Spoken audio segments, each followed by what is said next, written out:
This is Audible. I Kill the Dead, a zombie apocalypse thriller. Life of the Dead Book 4. Written by Tony Urban. Narrated by Matthew Crow. Prologue.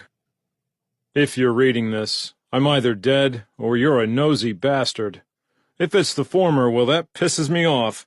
I expected to be in this for the long haul. But as I've found out often enough, death comes when we're least expecting it. I never kept a diary before. Actually, I'm going to call this a journal. Diary sounds pretty girly. Back to my point, if there is one. I'm not sure why I'm bothering with a journal now. I suppose I hope my story can help someone else.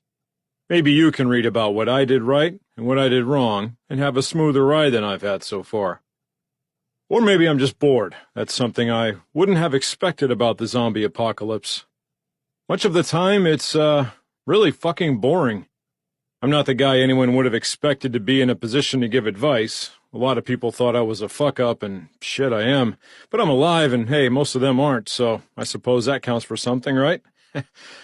For me, things started off with a scream. I was running the meat station for the afternoon buffet crowd when an old woman's husband died and came back to life. He bit some people, they started to turn, they bit some more people, you get the picture.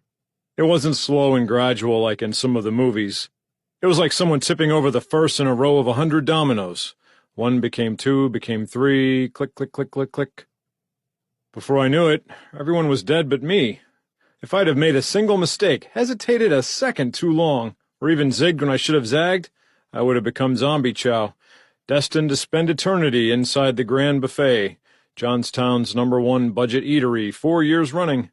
But I made all the right moves, and I got out. I knew the most important thing, aside from staying away from large crowds, was having the proper weapons. I didn't know much about guns, and didn't trust them, not in a pinch. So hey, I raided a sporting goods store, and turned an unbreakable hockey stick into a dual-bladed weapon.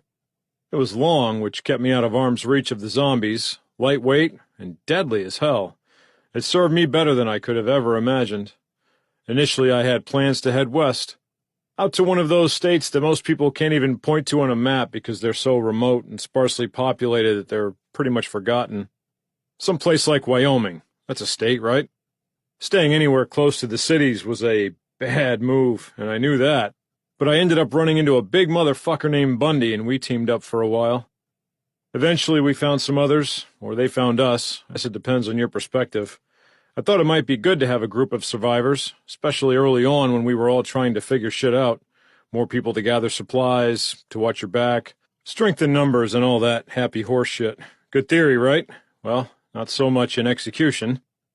All I wanted to do was to survive, to teach them some of the knowledge I'm going to share here, but they didn't care to listen. They were too interested in falling in love or running around on fool's errands trying to find missing family members who, let's face it, were almost certainly dead. Dead and walking and eating. God, so much eating. No matter how hard I tried, they didn't listen, so one night I hopped on my motorcycle and left their drama in the rearview mirror. I ain't got time for that. This is the apocalypse, the end of the world probably, but I've still got a lot of living left to do. I'm Mead, and I kill the dead. 1. Early July. It's been a few weeks since I left those stupid fucking fuckers at the warehouse. Time has not, as the saying goes, healed all wounds. I'm still pissed off at the way they acted. Ramey trading me in for Wim without a second thought, Mina going all googly eyes at fat-ass Bundy, and the way they treated me? Like a wad of chewing gum stuck in the tread of your shoe that you can't get rid of no matter how much you try. Over the weeks, I've lost count of how many zombies I killed, but I know it's in the high 3 digits. Hell, I killed over 100 in Cincinnati alone. I crossed Ohio, Indiana, and Illinois, but turned back when I realized everything in the Midwest was flat as shit and monotonous as fuck. I was back in my old stomping ground of western Pennsylvania, the motorcycle careening down the highway. I won't lie, I was going way too damn fast, even if it was the end of the world and speeding tickets were a thing of the past. I'd been driving all night when I hit a rust bucket coal or steel town which was situated along a river and was grayer than a 90-year-old widow. The only reason I stopped was because more than 24 zombies crowded my route across an ancient iron bridge. When I'd first come across the Indian motorcycle, I'd had visions of driving into a crowd of zombies just like this one, all the while swinging my zombie dicing hockey stick and slaughtering the monsters without so much as squeezing the brakes. In all my travels so far, I hadn't put that plan into action, always erring on the side of safety and common sense. But that day, I was experiencing the perfect storm of boredom and rage and disappointment, and general pissed-offedness that I decided to give it a go. I was still a little unsteady on the bike, and a part of me knew the idea was mad, but I was so filled up with anger and hurt that I thought a blood vessel in my brain might explode if I didn't somehow get it all out. I reached over my shoulder, feeling for the stick, which was fastened to my back. On my first try, my fingers caught the nylon strap that held it to my body, and for a second my hand was stuck. The bike wobbled, and I overcorrected as I tried to steady it, sending me careening to the right. Before I knew it, I was hurtling toward the barriers that marked the edge of the bridge. I jerked my hand free and got the bike back under control, just in time to avoid the collision. My heart was racing even faster than the bike, my pulse beating so hard in my ears that I could hear nothing else. I turned the motorcycle toward the zombies and picked up the pace. 50 miles per hour, 60, faster. The wind whipped at my greasy hair, which flew out behind me like a bizarre sci-fi helmet. An actual helmet was the one thing I lacked. I'd strapped protective sports gear all over my arms, legs, and torso.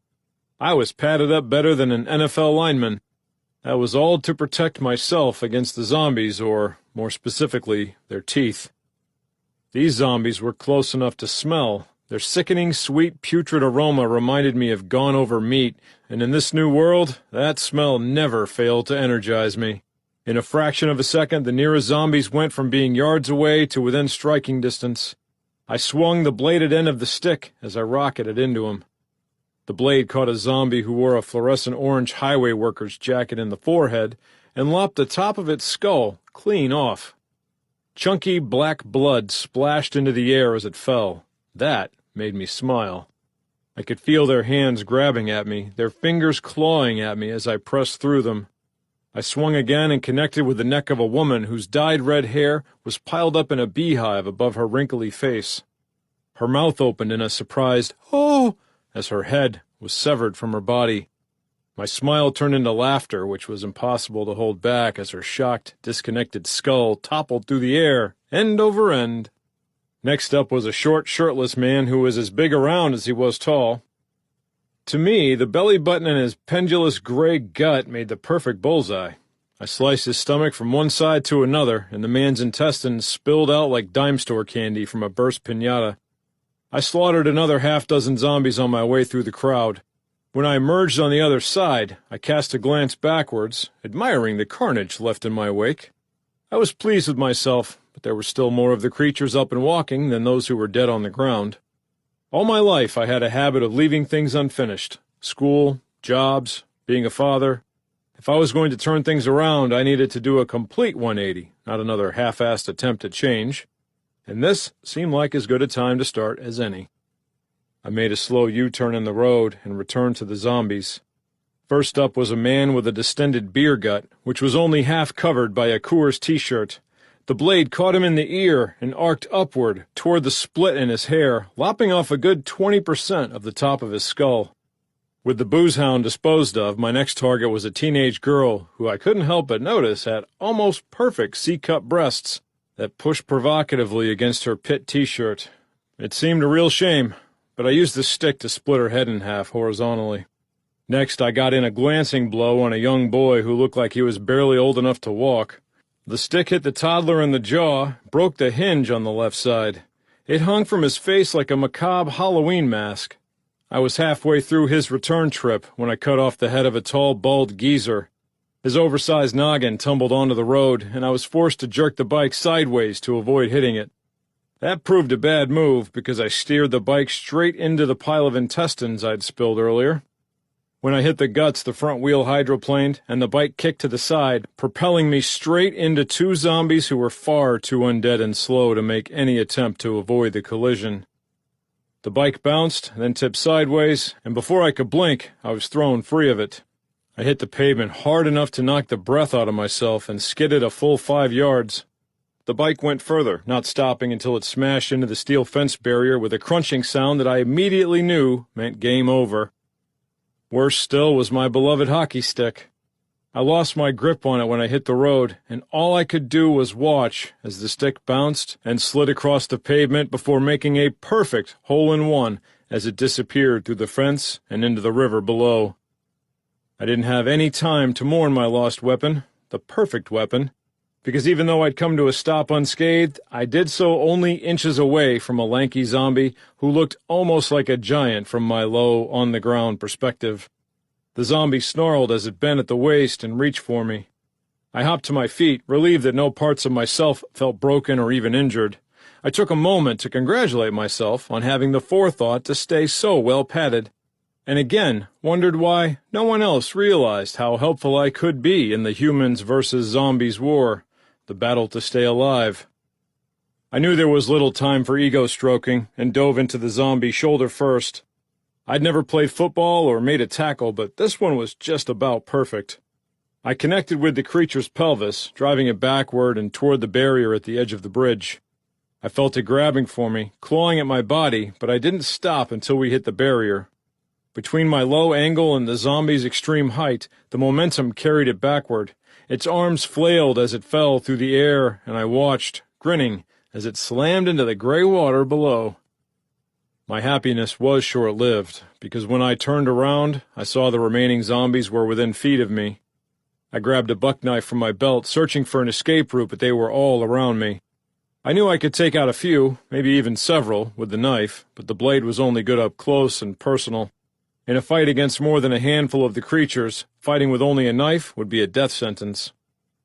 By the time I'd killed 3 or 4 or 5, there'd be another dozen on me, and I didn't have enough padding to withstand that kind of barrage. The closest zombie was within reach. It swatted at me as I lashed out with the knife, severing 2 of its fingers. The zombie stared at its disfigured hand, curious. The creatures were at my front, at both sides, and they were closing in. The only escape route was behind me. At my back was the edge of the bridge, and below that, the river. I risked a glance down at the gray water. I'd never been great at judging distance, but guessed the water was a good 15 feet below. I wasn't a very good swimmer, and the idea of jumping into that abyss terrified me. While I looked away, a zombie moved within biting distance. It grabbed hold of my shoulder, fell into me, and chomped down. When I turned back, I saw a zombie in poorly fitting polyester suit chewing on the hard plastic shoulder pads I was wearing. Thick, opaque saliva oozed from its mouth as it gnawed away. I was unharmed, and a little amused, but I knew time was not on my side. I rammed the knife through its eye socket, enjoying the pop as his eyeball burst. At first, the zombie looked up at me, its remaining eyes staring in a pained, "What did you do that for?" manner. Then I gave the knife a rough twist, and the creature collapsed to its knees. The rest of the horde was within feet of me. As much as I dreaded jumping, it was my only way out. I climbed onto the fence, my knees shaking so hard my entire body wobbled. That was when it occurred to me that I had no clue as to the depth of the water. What if it was only a few feet deep and I was crushed on impact? Or what if I hit the bottom and didn't die but broke my legs? What if the current was too strong to overcome and I drowned? Every moment that passed brought forth a new, painful worry, and I realized it wasn't getting me anywhere except closer to chickening out. I took one more look at the zombies. Later, fuckers. Then I jumped. It wasn't 15 feet down. It was closer to 40, and I was wholly unprepared for the impact, landing in something between a belly flop and a face plant. I felt as if I'd taken a swan dive off a skyscraper. Like all the joints in my body were dislocated at the same time, and then I was sinking. I couldn't see anything through the polluted gray water. The metallic taste of it filled my mouth, flooded my nostrils. I realized fast that I needed to move, to swim, or else I was going to die. I kicked, but it felt pointless against the rapid rushing waters of the river and the weight of my padding dragging me further under. The irony that what was supposed to save me might now kill me wasn't lost on me. I windmilled my arms, trying to remember what I'd learned in 7th grade gym class, but I couldn't even discern whether I was going up or down. My lungs felt like they were full of hot coals, yet I closed my mouth like it was a vice. I didn't know how long I could hold my breath, but knew time was almost up, maybe in more ways than one. I tried harder to swim or whatever frantic, desperate motions I was making with my arms and legs. I thought it was working. I was moving anyway, moving on my own now, and not due to the strength of the current. It seemed to be getting brighter around me. The water had turned from gunmetal gray to dirty dishwater. That gave me renewed hope, and I kicked harder, flapped my arms with renewed determination. Finally, I burst through the surface, gasping for air and puking up river water at the same time.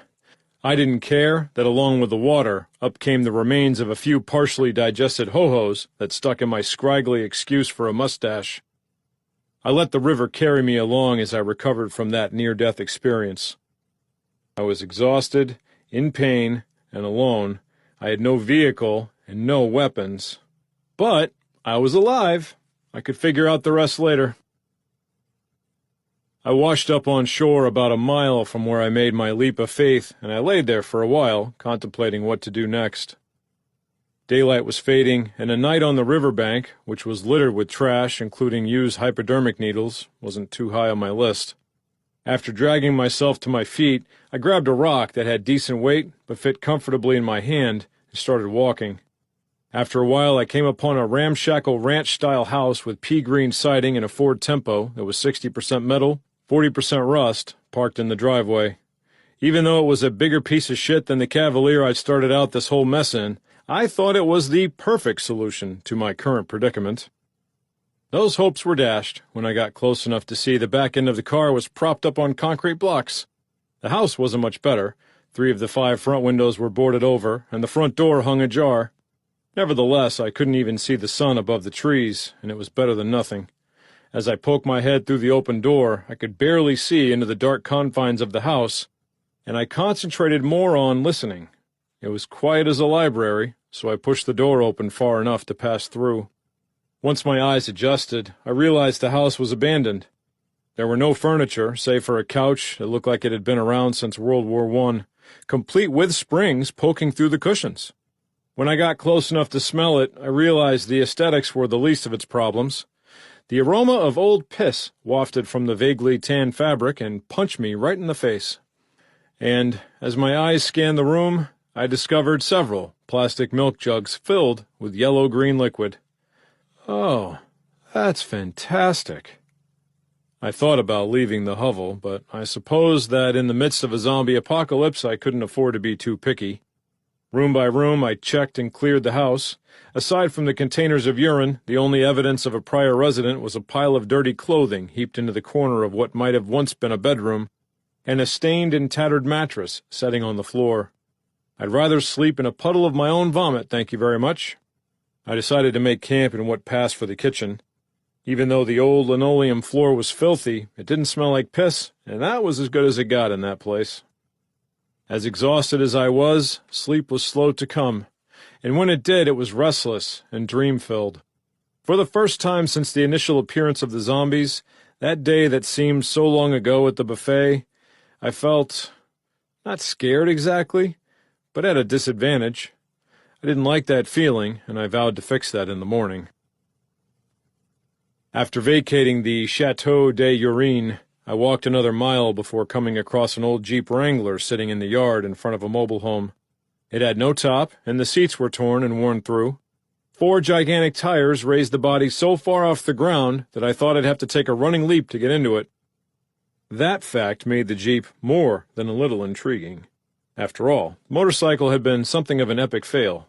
Maybe it was time to go in the complete opposite direction. I wondered if it would even start, but the keys were missing, and further exploration was required. I knew I was pressing my luck, with a 3-pound rock as my sole weapon, but I climbed the rickety wooden steps and pulled open the trailer door. The smell inside was all too familiar. It wasn't finely aged piss, though. It was death. On the floor, I spied the body of a slender woman who could have been anywhere from mid-teens to mid-60s. It was hard to tell, since her face had been eaten away to the bone.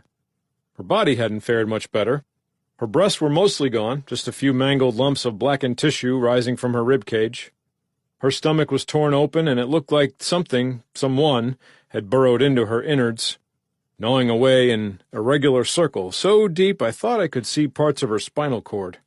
I considered clearing the trailer to see if whoever had done this to her was still around, but the last time I'd ventured into a mobile home looking for keys hadn't gone too well, and I had no desire to linger longer than necessary.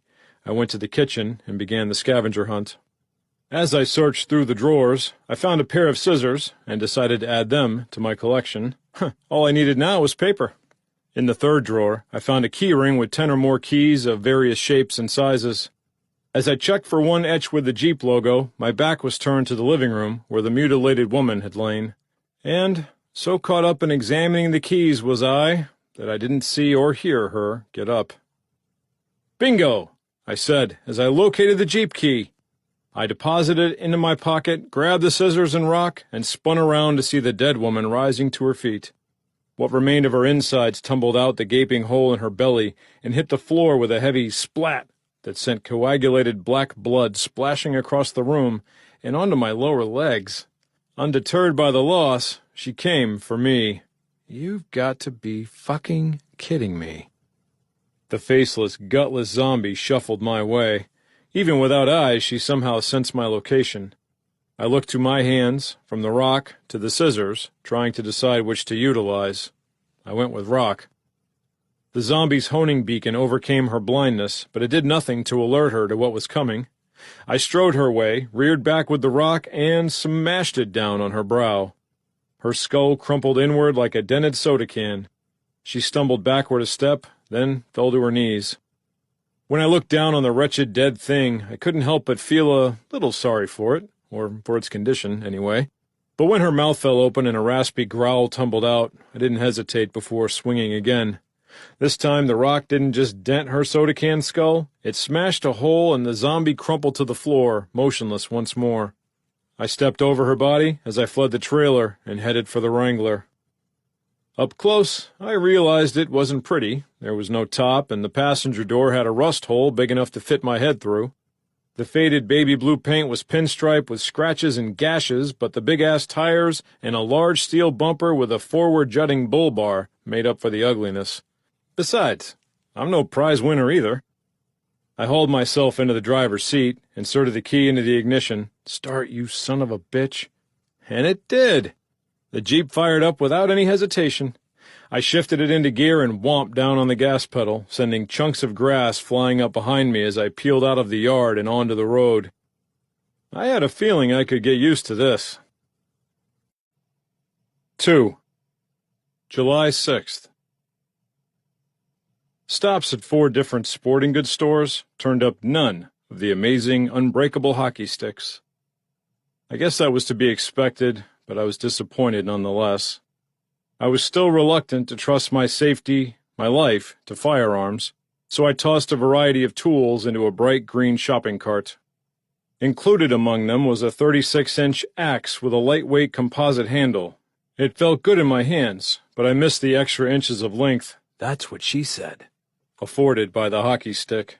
Nevertheless, it seemed like something that might come in handy in a pinch. What I really needed, however, were long-handled weapons. Fighting with a single zombie, up close and personal, was one thing.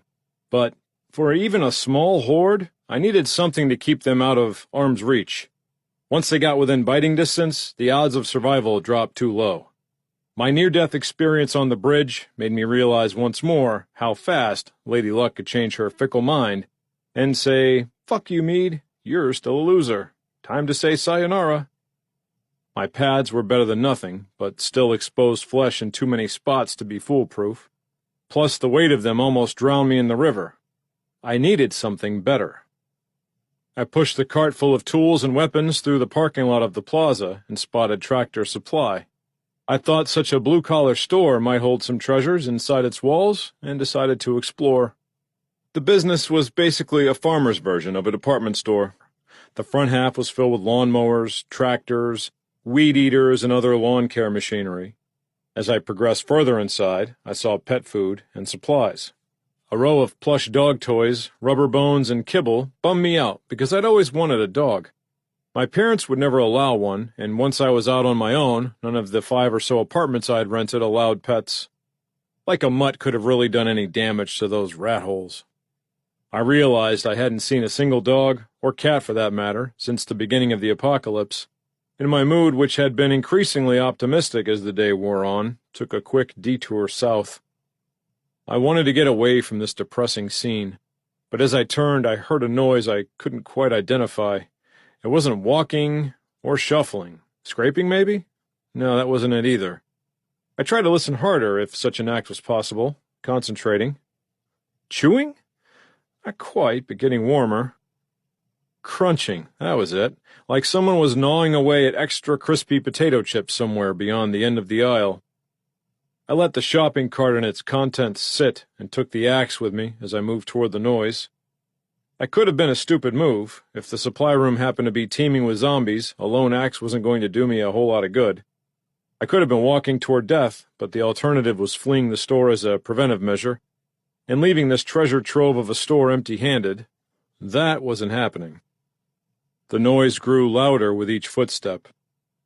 It was definitely crunching, and whatever was making the sound was going to town. Another half-dozen steps, and I was almost there. My hands tightened on the axe handle as I steeled myself for whatever laid beyond the corner. I held my breath and looked. What I saw surprised me at least as much as anything I'd seen since the first days of the apocalypse. It was a zombie, which, of course, wasn't strange anymore, but this zombie was on his hands and knees, crouched over a ripped 50-pound bag of dog food, and had its face buried in the kibble. The chewing sound continued as it gobbled down the chow. The scene was so bizarre, so unexpected, that I barked out a laugh, and I didn't even care that my cover was blown. The zombie pulled its face free of the food, brown chunks tumbling from its jaws, which still worked, and chomped. Holy chuckle fucks! Now I've seen everything! I must have looked tastier than generic dog food, because the zombie pushed itself away from the food and turned toward me. It wore a red vest with white embroidery that read Gregory, manager, and his gut was so distended from eating most of the bag of kibble that the buttons looked ready to blow.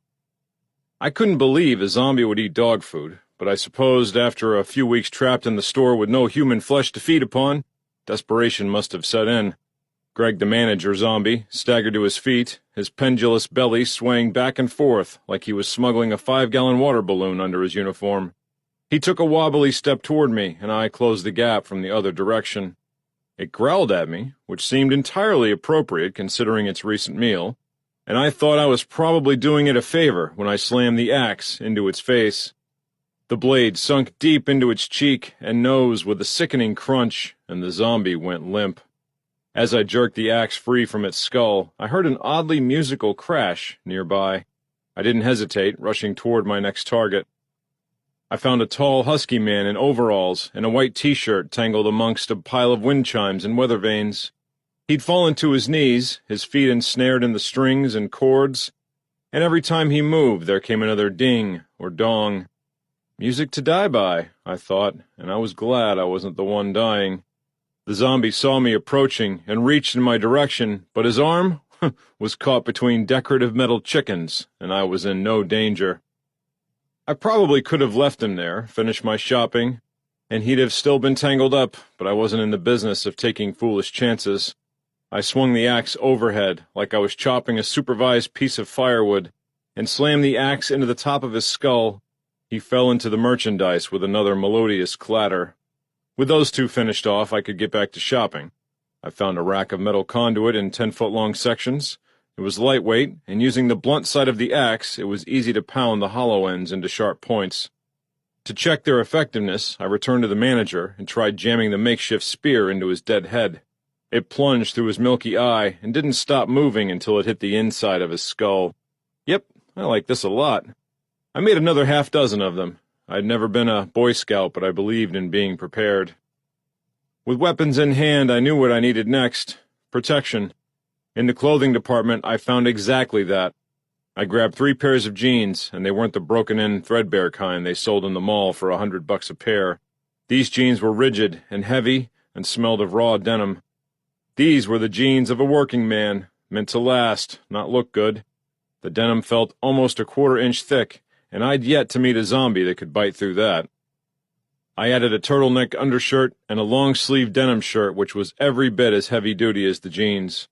Putting all of this on had already made me feel more protected, but I wasn't done yet. I found several pairs of rugged rawhide gloves, then grabbed 2 pairs of steel-toed boots that fit perfectly. I took in my reflection in a body-length mirror. I thought I looked like I'd just stumbled off the family farm, and that made me think of Wim. I wondered if that oaf was still alive, and I surprised myself a little when I realized I hoped he was. A glimpse of exposed flesh between the end of my sleeve and the beginning of the glove clued me into the fact that I couldn't be too careful. I grabbed some duct tape and used it to connect the shirt and gloves and remove that potential weak spot, then did the same with the boots and jeans. Finally, I took the tape and ran several rows of it along the front of the shirt where the 2 sides were buttoned together, and then made loops around my waist where the jeans and shirt met. I felt confident that all this clothing and tape should keep me protected from the neck down, but I was already hot and working up a good case of swamp ass. I made a mental note to grab some powder before I left the store, but first I needed some headgear. There wasn't much to choose from, but I settled on a 4-wheeler helmet with a tinted plastic face shield. Again, I checked myself in the mirror, and that time I couldn't find a single weak spot. I was ready to continue. 3. July 11th. Even though I was armed, protected, and back on wheels, I wasn't sure what to do next. My original plan to head west still sounded reasonable, but boredom still nagged at me. Boredom and, although I'm loath to admit it, loneliness. I decided to head back to West Virginia to see if I could find the others. As much as their treatment of me was annoying, re-teaming with them might be for the best. If nothing else, I could try to talk some sense into them, to show them what I'd learned. Just as I started to trek south, the sky opened and dropped precipitation of the torrential variety. The topless Wrangler provided no protection, and the denim clothes soaked up the water like a sponge, so I took refuge in a pharmacy whose doors had been smashed down about the time the zombies had begun to walk. The pill section was the obvious target, but that didn't bother me. Sure, I'd had my share of recreational fun over the years, but there was a time and place for everything, and this was neither. What the pharmacy did offer were shelves full of junk food, and I gorged myself until I felt like the zipper on my jeans was going to blow. That and my perennial favorite energy drinks provided all the sustenance I needed to get through several days of rain.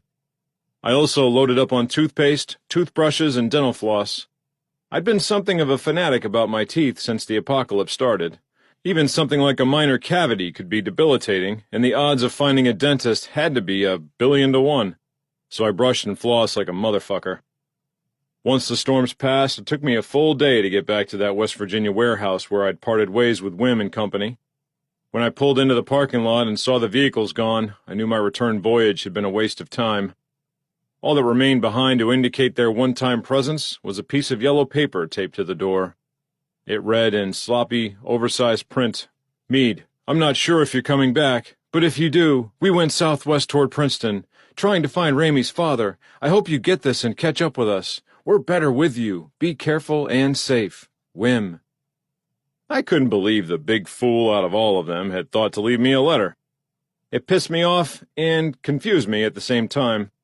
I wanted to hate Wim. I did hate him, because he was the one they all turned to for advice and comfort and protection when they should have looked to me, but unless the hayseed was putting on one hell of a show, it seemed like the farmer was the best of them.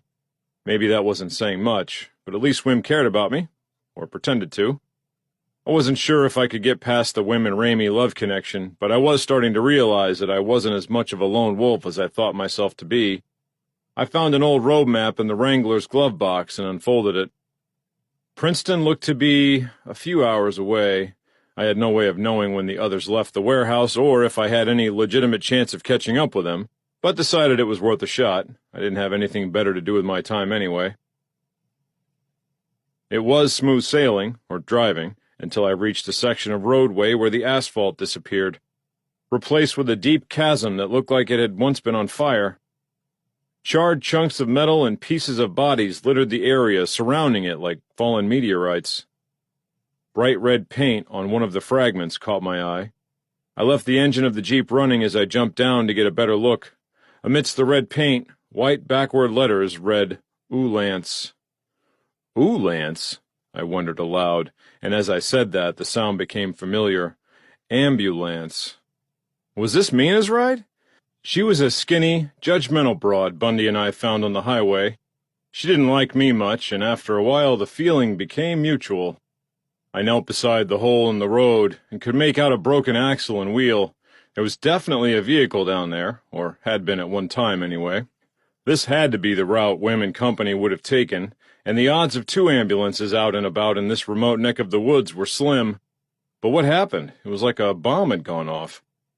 I kicked the U-lance, and when it skittered sideways, it revealed a chunk of arm the size of a country ham. I'll be a son of a whore. In my entire life, I'd only seen one arm that possessed such impressive girth. Bundy. I picked up the piece of arm which was slimy and dripped maggots. It must have weighed 30 pounds all by itself, and the skin felt like it was going to slough off in my hands. I was very glad to be wearing gloves. There were no identifying birthmarks or tattoos, but I knew. We had our differences, but I wouldn't have wished this on you. I chucked the dismembered chunk of limb into the pit. Whatever happened here was over and done, and I was never big into crying over spilled milk. I retreated to the Jeep, did a U-turn, and drove away. I didn't stop driving until I came upon another roadblock, one too perfect to have been caused by a random pileup in the dawn of the apocalypse. This was man-made. There sat Wim's Bronco, all the doors hanging ajar, but with no sign of him or the others. All the many guns Wim had possessed were gone too. I thought they might have abandoned ship, or truck as the case may be, and walked around the bizarre mashup of abandoned vehicles. But then I spotted several aerosol cans scattered across the roadway. I lifted one and saw it was bare of writing or markings of any kind. I brought it in closer, caught a whiff, and my eyes immediately began to water. I pitched the can aside where it bounced twice, then landed in the bushes. I had no idea what had gone down here, but last I checked, zombies didn't use tear gas or chemical weapons or whatever shit that was, and I had no intention of finding out. I hope the others hadn't met an end as grisly as big old Bundy, but this situation was well above my pay grade. I was on my own, and it looked like it was going to stay that way. 4. July 23rd. I spotted the pitcher first. At least I assumed the man was a pitcher because he clutched the baseball in his fist like it was stuck there with superglue. I'd been driving aimlessly since I realized my one-time companions were gone in the wind, and I thought I was somewhere in North or South Carolina, but I'd lost track. Part of me knew I should get a plan together to figure out my next move, but I was having trouble finding the motivation. Story of my life. My main goal of late had been stockpiling as much gasoline as I could find. I was up to 12 red plastic containers in the rear of the Jeep, but went through 3 or 4 of them each day. The Wrangler was a beast, but a gas hog. On the positive side, one of the good things about the current situation was that there was almost an endless supply of abandoned vehicles from which to siphon fuel.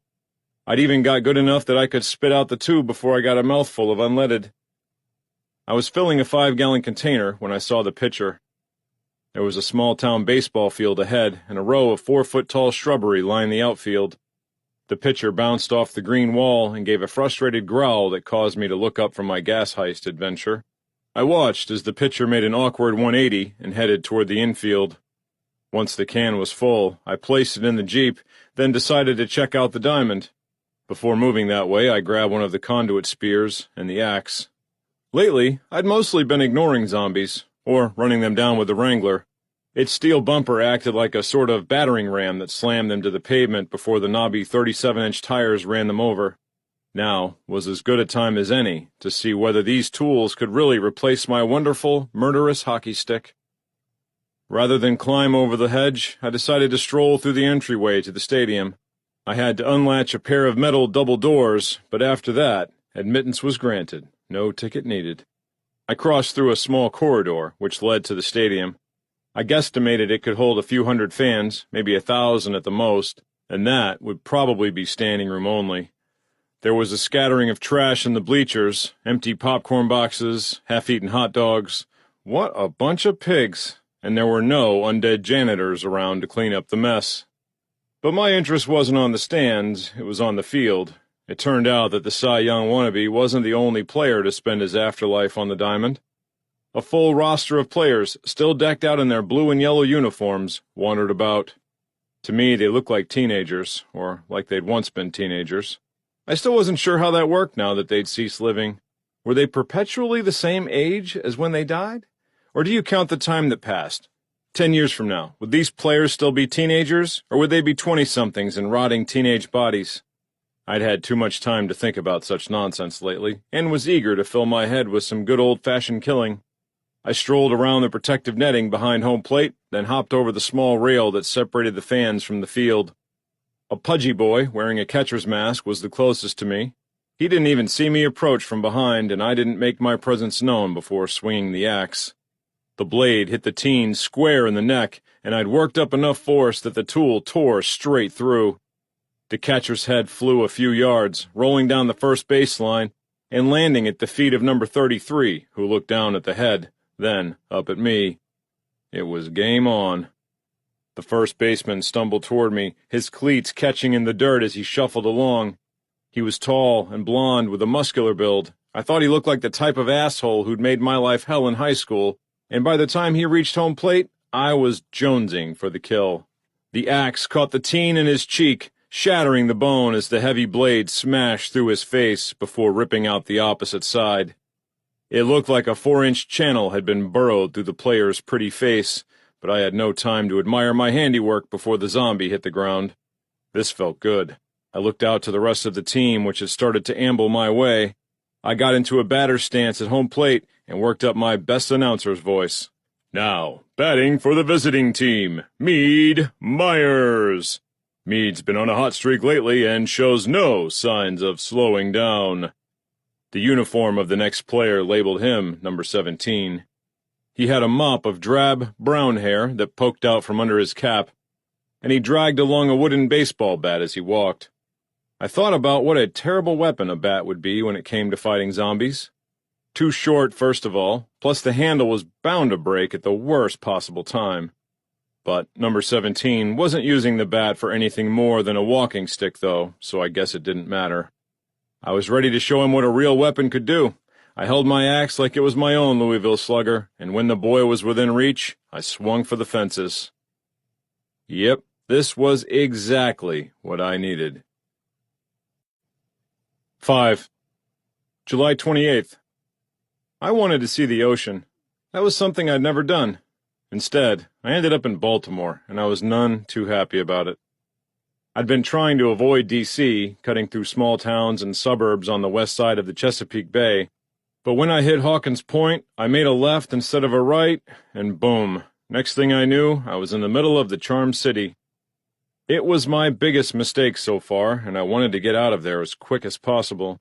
Staying safe in a city of this size would be impossible. There were too many roadblocks, too many places to get trapped. That was why I'd avoided the city in the previous weeks. Safety was in the rural areas, and that was where I needed to go. In the parts of the city where high-rises and skyscrapers filled the landscape, the zombies were everywhere. They seemed to be in sort of a daze until they heard the Jeep approach. That snapped them to attention, and they moved out of the stoops, off the sidewalks, and came toward me in the road. It made me sick to see the sheer number of them, to realize the odds against me. But now wasn't the time to kill. I was one man in a city of millions of the undead. On that day, in that place, I was no longer a fighter, I was a runner. I stopped the Jeep on a section of Martin Luther King Boulevard that looked reasonably deserted and rummaged through a pile of junk food wrappers and drained energy shot bottles in the passenger footwell, until I came up with my tattered road map. I tried to take in the street signs around me, then matched them up with the corresponding place on the map, but had no luck. The city was just too big, and I hadn't a clue where I was. Then the zombie hit the door. I don't know how I didn't see him coming, how I'd lost so much of my situational awareness as I focused on the map, but it didn't matter because he was beside me, reaching through the non-existent window and grabbing onto my shirt. I tried to pull free, but the zombie, a stocky, muscle-bound black man with a shaved head, wasn't letting go. He was tall enough that his head and shoulders extended above the door frame, even with the Jeep's massive lift. I could smell the rotten death emanating from his jaws as he snarled at me. The axe was in the passenger footwell, but leaning against the far door. No matter how hard I strained, I couldn't reach it. Nor could I reach the spears in the back seat, not with this hulk holding me. Instead, I took the atlas and used it to slap the zombie in the face. That only pissed him off even more. Out of options, I hit the gas. The Wrangler lurched forward, and I felt the zombie lose his balance as his feet slipped out from underneath him. That transferred all his weight to my arm, and my entire body was jerked sideways, where my shoulder hit the frame with a pained thud. I could hear his feet dragging against the pavement and pressed the pedal to the floor, swerving side to side, trying to shake him free. The Jeep felt like I was riding on a wave, and I realized that any too sudden movement might not only shake off the zombie, but cause a rollover. Ahead, I saw a postal drop box waiting at the corner. I decided it was my best hope, and with my free arm, steered the Wrangler toward it. Even through my denim shirt, I could feel the zombie's fingers digging into my skin, the weight of him straining my shoulder joint. I wondered if it was possible that he could tear my arm off. In movies, dismemberment seemed relatively easy, and I hoped, in real life, the limbs were affixed more permanently. As I closed in on the mailbox, I wanted to slow down, to somehow brace for the coming impact, but I wouldn't allow myself to do that. I lined up the zombie with the big blue box, and the two connected at 40 miles an hour. The zombie disappeared in an instant, like something out of a magic act. When I checked the mirror, I saw him sprawled on the sidewalk beside the crumpled and now askew mailbox. I didn't know if he was dead, and didn't care. My arm and the Wrangler were free of him. When I turned my gaze ahead, I found 3 zombies clustered together in the middle of the road. There was enough room that I could have avoided them, but the adrenaline was coursing through me, and I headed for the trio. As I closed in, I realized they were grouped together so tight because they were eating someone. Their mouths tore away stringy strips of flesh. Their hands dug into the victim's skin and ripped it away greedily. The Jeep hit all of them simultaneously. A woman wearing a black semi-transparent skull cap careened to the right. An old codger fell the other direction, and I felt his bones crunch under the weight of the Jeep. And straight ahead, a crouching zombie with cornrows took the blow straight on. I expected him to fall because that's what all the other zombies I'd rammed with the Wrangler had done, but he didn't fall. His upper body burst through the push bar, and the whole Jeep shook as his torso hit the grill. Looking out the windshield, I could see him stuck in there. His legs flailed in midair like he was trying to swim. I slammed on the brakes, expecting him to pop free, but he remained wedged against the bar and grill. "You stupid fuck nugget!" I didn't want to leave the Jeep. I felt safe inside, or as safe as it was possible to feel in that hellhole of a city, but I couldn't imagine driving around with a half-dead gut muncher protruding from the front end. I grabbed the axe, opened the door, and stepped foot in Baltimore for the first time in my life. I heard a low gurgling behind me and looked back to see the man who was being eaten moments ago was now crawling on the pavement, his mouth agape in the typical zombie leer. I must have crushed his legs in the impact because he dragged himself along the roadway, using only his arms. His progress was sloth-like, and I wasn't worried about that prick. The corn-road hanger-on was another matter. When I came around the front of the Wrangler, I saw his upper body was twisted and contorted through the push bar. His face and shoulders were smashed against the grill. One of his hands had disappeared inside the distinctive Jeep slats, and I could smell its skin sizzling against the radiator. He saw me coming, and its body writhed helplessly as he tried to simultaneously free himself and get me. It looked like a lost cause, but I didn't want to wait and see if he somehow managed to pull a Houdini. I set the axe aside and grabbed his thrashing legs, pinning them under my armpits. It reminded me a bit of a childhood game we played once at church camp. Something about a wheelbarrow. I didn't remember many of the details because I rarely partook in the festivities since I never had luck finding a partner. I pulled on his legs, trying to squeeze him free. He didn't budge. I took a deep breath and jerked harder, throwing myself backward. Still, there was no progress. "Motherfucker, get out of my Jeep!" A third attempt ended in equal failure. Fed up, I grabbed the axe handle. If this bastard wasn't coming out whole, he was coming out in pieces. My only worry was missing and chopping the Jeep, but I aimed carefully. The first blow struck the zombie in the side, cutting open his love handle. Another chop went 1/8 of the way through his midsection. I could tell this wasn't going to be an easy job. It must have taken 10 solid minutes of hacking away, and I was sucking wind so hard I thought my lungs might collapse. Chunks of flesh, bits of chopped-up organs, and pints of blood covered the Jeep, the road, and me. Finally, I was all the way through the zombie's torso. His intestines had fallen free, slithering and looping themselves around the push bar and bumper like gory streamers. Now, when I grabbed his legs and pulled, they extracted themselves easily. I dropped them to the pavement where they looked like a dirty, discarded pair of pants. During the ordeal, the zombie never stopped growling and groaning. If anything, his desperate cries seemed to escalate. I saw it watching me as I got closer with the axe. Its upper body was still entwined in the front end, and his face twisted up in a snarl as I approached. "Fuck you too." I smashed the top of the axe into its face and heard teeth break. When it opened its mouth, it looked like it had a maw full of partially eaten chiclets, and that made me laugh a little. I hooked the axe head around its neck and pulled. It moved, slowly at first, but then the lubrication from the blood aided in the dislodgement and the top half of the zombie flopped onto the road face first. I didn't bother with the axe. Instead, I slammed my foot against the back of its skull and drove it into the macadam. Exhausted, I leaned against the hood of the Jeep to catch my breath, and that's when a new zombie grabbed me. Fingers caught the back of my shirt, jerking both it and me upward. The fabric dug into my neck, hitting my windpipe and making me cough. I was already having trouble breathing, and this wasn't helping matters at all. I was dragged backward a foot, then 2, and I could smell the rancid cologne of death as the creature pulled me toward it. I'd had the good sense to wear my helmet, and I threw my head backward. I felt a jarring impact as the helmet collided with bone, and the hand that had been holding me let go of my shirt. When I spun around, I found a hulking zombie with long dreadlocks that hung past his shoulders. His dark skin had taken on an ashen pallor, and his eyes were a matching shade of gray. He was an easy foot taller than me, and probably 50 pounds heavier, and he wasn't just huge and angry, he was coming for me again. God damn, I hate this city. As soon as he was within striking distance, I pounded the axe into his face. The blade destroyed his jaw, but I'd swung a fraction of a second too soon, and all the damage was superficial. Shards of teeth and gums tumbled from his mouth and onto the pavement. He groaned, but was ready for round 3. I wasn't. I didn't even have enough time to raise the axe again before he was on top of me. All I could do was spin out of the way and let him stumble into the Jeep. I swung the axe, aiming for the base of his skull, but couldn't get enough height and buried the blade in his upper back instead. His arms flailed, clumsily trying to reach for the weapon, but having no luck.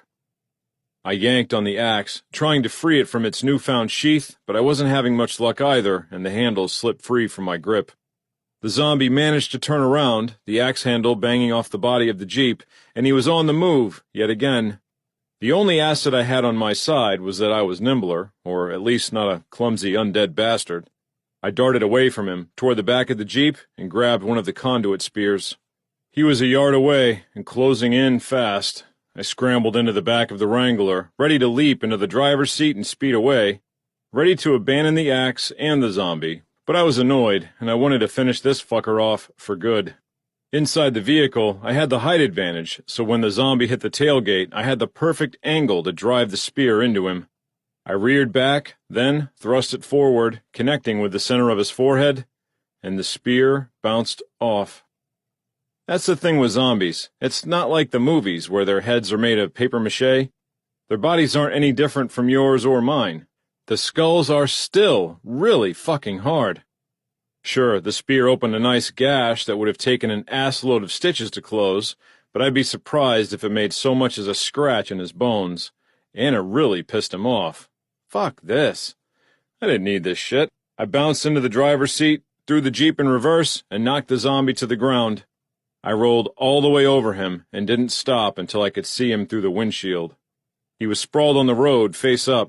I couldn't tell if he was dead for sure, but he wasn't moving, and the axe, my axe, had been knocked loose. It laid on the road between me and the zombie. I should have driven away. I knew that, but I'm not perfect, and it was a matter of principle. I again left the Wrangler. It was only 5 feet to the axe, but felt like 50. I didn't take my eyes off the man as I crouched down and retrieved the weapon. As I stood back up, the zombie groaned. This bastard has already caused me a week's worth of grief, and I was more than happy to put an end to the day's drama. I aimed more carefully this time and struck with the spear. It hit just below his eyeball, sinking deep into the socket. In the process, his eye was pushed free, popping out like a champagne cork. It rolled down his cheek, dangling off the side of his face. Take that, shit-face! The spear was in so deep I had to put my foot on his chest for leverage to free it, but it was over, or so I thought. I grabbed the axe and moved toward the Wrangler. "Drop that axe, cracker!" The voice was behind me. It was tight and either excited or angry or both. "Stay calm," I said, and turned slowly toward the sound of this new arrival, not knowing who awaited me. Again, I cursed myself for ending up in Baltimore. When I made it 180 degrees, the first thing I saw was a gun barrel aimed at my face. "I told you to drop that axe, yo," the man with the pistol repeated. "And whatever that thing is you just used to kill Odell." The man was in his mid-20s, with thick gold chains dangling from his neck, so many that he conjured up an image of a skinny version of Mr. T. He was so lean that I suspected I might be able to take him in a hand-to-hand fight, but even armed with an axe and spear, I wasn't about to tangle with a man with a gun. So I dropped both to the roadway and took a step away from my weapons. "There you go. I got no beef with you, so don't shoot me. Take off that helmet." I did as ordered, and the man with the pistol lowered it a few inches. Now it wasn't aimed at my face, but more in the general direction of my gut. Better, but not much. The man looked at the carnage around me, eyes twitching. "Why'd you go and kill Odell?" I tried to follow his gaze. In the sea of corpses, it was hard to discern which of the zombies the man was talking about. He tucked the gun into the waistband of his jeans as he strode toward me and the bodies. "He was my homeboy." He knelt beside the huge dreadlock-sporting zombie that had caused me so many headaches and rested his palm on top of the dead man's bloody forehead, careful to avoid the expelled eyeball. I watched in uncomfortable silence. I wanted to extricate myself from this situation as quick and safe as possible. When the gunman removed his attention from the zombie, he turned it my way. "Why the fuck you gotta come to the city and kill my zombies? Don't you got enough zombies in whatever cracker-ass podunk-kick town you rolled in from? Where the fuck you from anyway? Cumberland?" "Western PA, actually." "Shit, yo, that's even worse. So, what's your deal? You some kind of KKK motherfucker? Think it'll be fun to go to the hood and kill some niggas? Kill Odell?" That was the last thing I wanted. "I got lost. I didn't even mean to drive into the city. I was trying to avoid it, really." "Well, you did a sorry-ass job of that." "No shit." I gave a nervous, twitchy smile and hoped the man would reciprocate. He did not. "Fucking crazy white people." The man stood, shaking his head. "Who the fuck are you anyway, Denim Dan?" "My name's Meade." "Now that's a cracker name if I ever heard one." "What's yours?" "LaRon." His anger seemed to have faded. I took a chance and pushed my hand LaRon's way. I was more than a little surprised when he accepted. "I'm still pissed at you for killing Odell. He was going to eat me." LaRon took a sad look at his fallen friend. "Yeah, he do that now." He turned back to me. "What's with the Canadian tuxedo?" Again, I was confused, and he must have seen it on my face. "Your clothes, fool! You look like you just robbed the Levi's factory or some shit." "Oh," I smiled, relieved to understand the question and a little excited to be able to share my ideology. "It's for protection. They can't bite through the denim. And the tape, that's to keep everything tight together so they can't pull up my sleeve or pant leg and get me." LaRon stared for a moment, then nodded. "You a clever motherfucker, ain't you?" I nodded. I was indeed a clever motherfucker. "Where you headed?" I thought about lying since the truth was so lame, but couldn't think up an alternative quick enough. "I guess it'll sound kind of stupid, but I wanted to see the ocean. I've never been there, so I was heading to Jersey." LaRon grinned and revealed gold-capped teeth. "Shit, yo! You want to get the ocean experience, you gotta go to Ocean City." "Oh, all right." I would have agreed with almost anything to keep the man with the gun in a good mood. "You drive, I'll lead the way." I was shocked and a little alarmed over the idea of taking this stranger, this gangster, along for the ride. You want to go with me? Well, why not? I got nothing to do here, and besides, you're the first living motherfucker I've seen since shit got real. That last part surprised me. I would have expected more survivors in a city the size of Baltimore. Adding that to my own anecdotal experiences of seeing no one alive since I left Wim's group, and I had to wonder how lethal the plague had been. Before I could make a comment along those lines, Laurent hopped into the Jeep, and any idea I had to leaving him behind were put to an end. Drive me back to my crib first. Let's load this bitch up if we're going to take a road trip. Where do you live? Over on Lexington, by the Poe House. I decided there was no sense protesting and resumed my spot behind the wheel. You tell me where to turn. You got it. The sign on the red brick building read, Home of Edgar Allan Poe, and then it made sense. I almost laughed. Oh, you really meant the Poe House. What the fuck you think I mean? I chewed on my lip, not wanting to say what I thought. You think I meant Poe? Shit, yo, if that's the case, everyone around here be the Poe House. That was exactly what I thought he meant. The buildings all appeared decrepit and unkempt. The sidewalks were broken and crumbling. The area looked like it had been uninhabited not for weeks, but years. Like the apocalypse had come to this part of Baltimore a decade earlier than the rest of the country. Laurent unlocked the front door to one of the crumbling row houses and pushed it open. He took a step inside, then looked back to me. What you waiting for? I ain't a zombie, I don't bite. He disappeared inside, and I followed. If he was going to murder me, I assumed he'd have done it on the street, not in his home. After all, there was no one around to arrest him if he'd have shot me in broad daylight.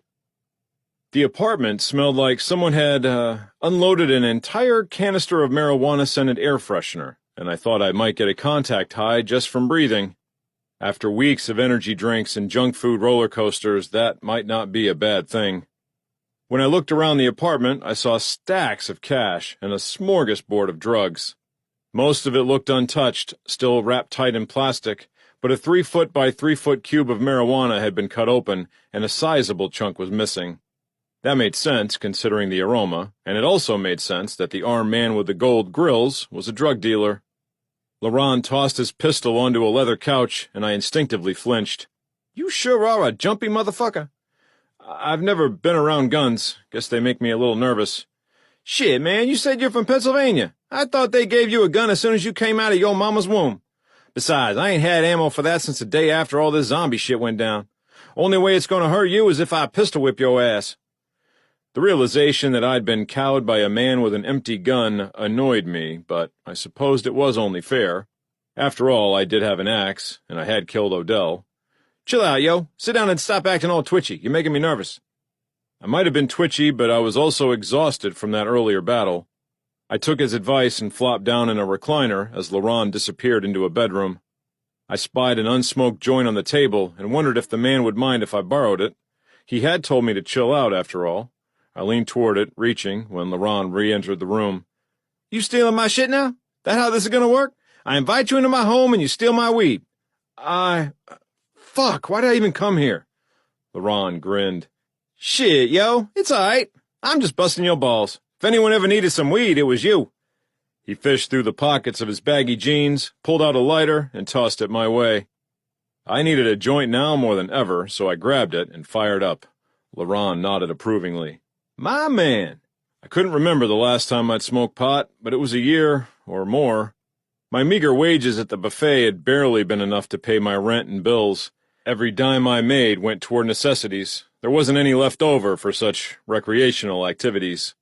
It amused me to realize that money was now useless. $100 bills? May as well use them to wipe your ass. Laurent reached over, and I passed him the joint. He took a hit and blew smoke rings into the air. Good shit, huh? I nodded. It was indeed good shit. Much stronger than anything I'd previously tried, and it loosened my lips. So you were, what, a drug dealer? What was that like? Fun? Laurent glanced at the drugs that filled the corner of the apartment and shrugged his shoulders. He returned to the bedroom where I could see him filling a duffel bag with clothing. Always thought of myself more as an entrepreneur. Business is all about supply and demand. Ain't no different on the streets. My merchandise just happened to be drugs, and I kept my customers happy. He glanced at me through the open doorway. What about you? What'd you do before all this shit? I was a line cook. For a couple months anyway. Before that I worked on an assembly line in a warehouse, and before that I mowed lawns part-time. You a regular jack-of-all-trades. I wasn't career-oriented, I'd guess you'd say. Laurent returned to the room, took another puff on the joint, and handed it back to me. I got you. All them stupid fuckers wasting their life away on 9-to-5s. Where'd he get them?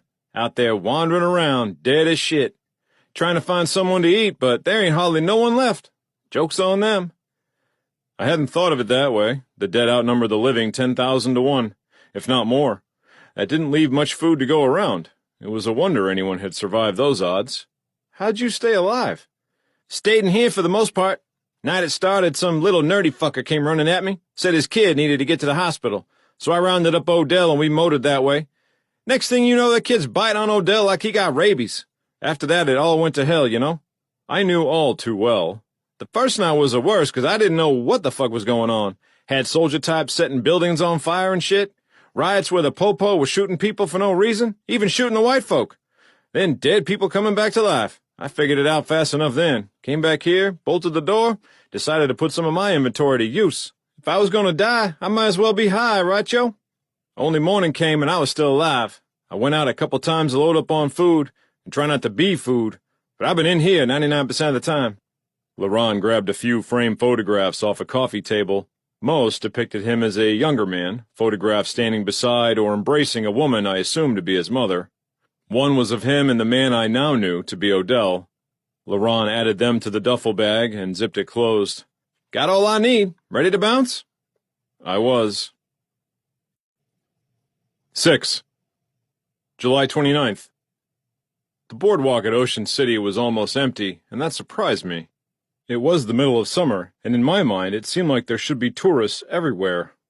It took me a few moments to remember the plague had hit in early May, before the summer travel season, before school was out and families ventured to places like this for their once-a-year reprieve from their boring, work-filled lives. As I drove the Jeep onto the wooden planks that separated the roads and parking lots from the beach, I ran down a middle-aged woman in a sundress. Ahead of us, 5 zombies shuffled and stumbled through the dense sand. Think you can handle them? Laurent asked as he opened his door and hopped down from the Jeep. He grabbed an aluminum baseball bat he'd brought along. I nodded. I'd certainly taken on and taken out groups much larger than this. Sure thing. Good, I'm going shopping.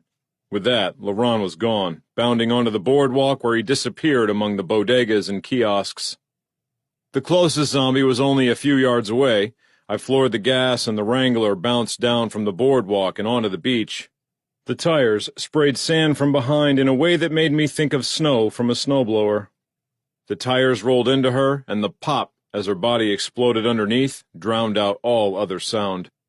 If you've ever seen roadkill where they're all burst apart and there's blood everywhere and their guts have burst out their asshole and wondered if that happened with people too, it does, and it did.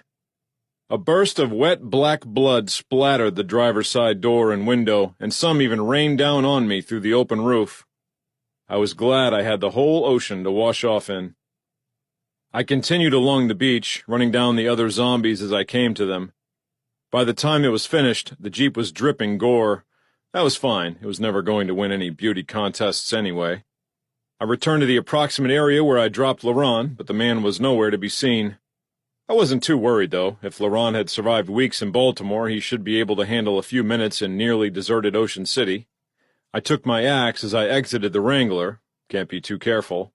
As soon as my feet hit the beach, my shoes filled with sand. I could feel it working its way underfoot, the hard grains between my toes. It was uncomfortable, but at the same time I enjoyed it because it was so different and unique than anything I'd experienced before. That made me realize just how little I'd lived in my almost 30 years. Shit, most of my life I was barely 5 hours away from the ocean, and I'd never so much as felt sand on my feet until that day. How many other things had I been missing out on? By the time I got to the water, even its gray color appearance couldn't have dampened my excitement. In the movies and on the travel TV shows, the water was clear and blue and sparkling. This looked like a never-ending seascape of dirty dishwater. Nonetheless, it was amazing. I loved all of it. The damp breeze blowing against my cheeks, the soft but steady splashing of the incoming waves, and especially the smell, which was free of death. "What's wrong, yo?" I turned and saw Laurent just a few feet away.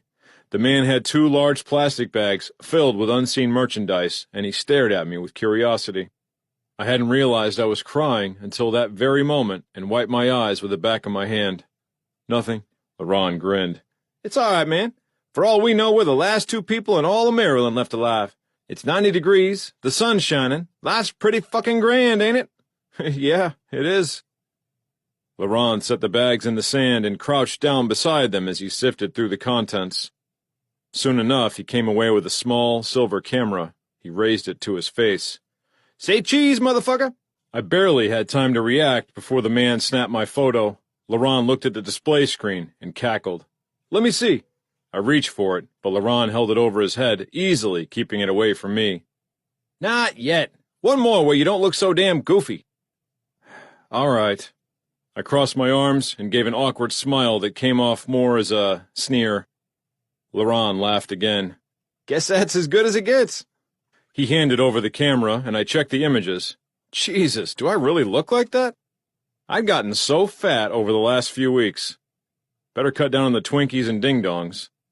Despite that, seeing my image in the never-ending ocean in the background made me grin. Your turn. I pointed the camera at Laurent, who held his hand up. Give me a sec. Laurent stripped off his shoes, socks, shirt, and jeans, leaving behind just his striped boxers and gold chains. His lean body was covered in black tattoos. He flexed his right arm and aimed his left toward the sky like some sort of Greek god. I took his picture, then handed the camera to him. Laurent gave a wide smile, pleased. Damn, that's a good-looking brother. Indeed, I agreed. Now how are we going to get them printed?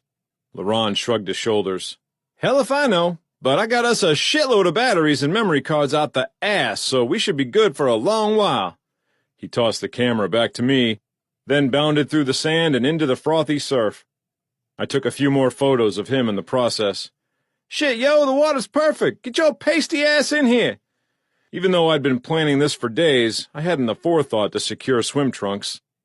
Under the circumstances, I doubted it mattered. I stripped down to my briefs and followed my new friend into the ocean. The sun had dipped below the horizon, and the cool breeze coming off the ocean made goosebumps rise on my skin. I didn't do much actual swimming. My near-death experience in the river still had me wary. But even doing nothing more than bobbing around in the water all day had sucked the energy from my body, and I felt as if I could fall asleep at any moment. I didn't want to sleep, though. I was so high on life, not the marijuana that Laurent eagerly smoked, that I didn't want to let that happen and bring the day to an end. I never felt so alive and free. I wanted to feel that way every day, and my mind raced with ideas for new experiences. Did you ever make a bucket list? I asked. Laurent laid on his back in the sand, staring up at the sky as it made its slow transition from purple to black. He raised an eyebrow, skeptical or curious or both. The fuck's a bucket list? A list you make of things you want to do before you die, like climb Mount Everest or take a hot air balloon ride. Sounds like a white folk kind of thing. We don't got time for that. My bucket list was not getting shot every day. Yeah, but what I mean is we have no responsibilities, no one to answer to. We can do anything we want, man. Anything. Isn't there something you've always wanted to do but never had a chance? As I looked to Laurent for a response, I saw a zombie approaching from behind. It was about 20 feet away and making slow progress through the sand. I wasn't in a hurry either. Laurent rolled onto his side, white sand clinging to his ebony skin.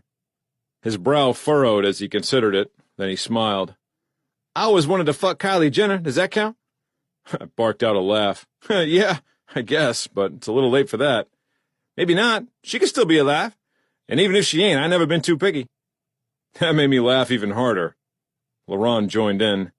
Our combined noise drifted across the beach and caused the zombie to pick up its pace. I was thinking, though, if what we've seen so far holds true, there's maybe a few thousand people left alive in the whole country. Probably a lot less, really. You're killing my buzz, Meade. I don't mean it like it's a bad thing. I mean, I guess maybe it is, but it doesn't have to be.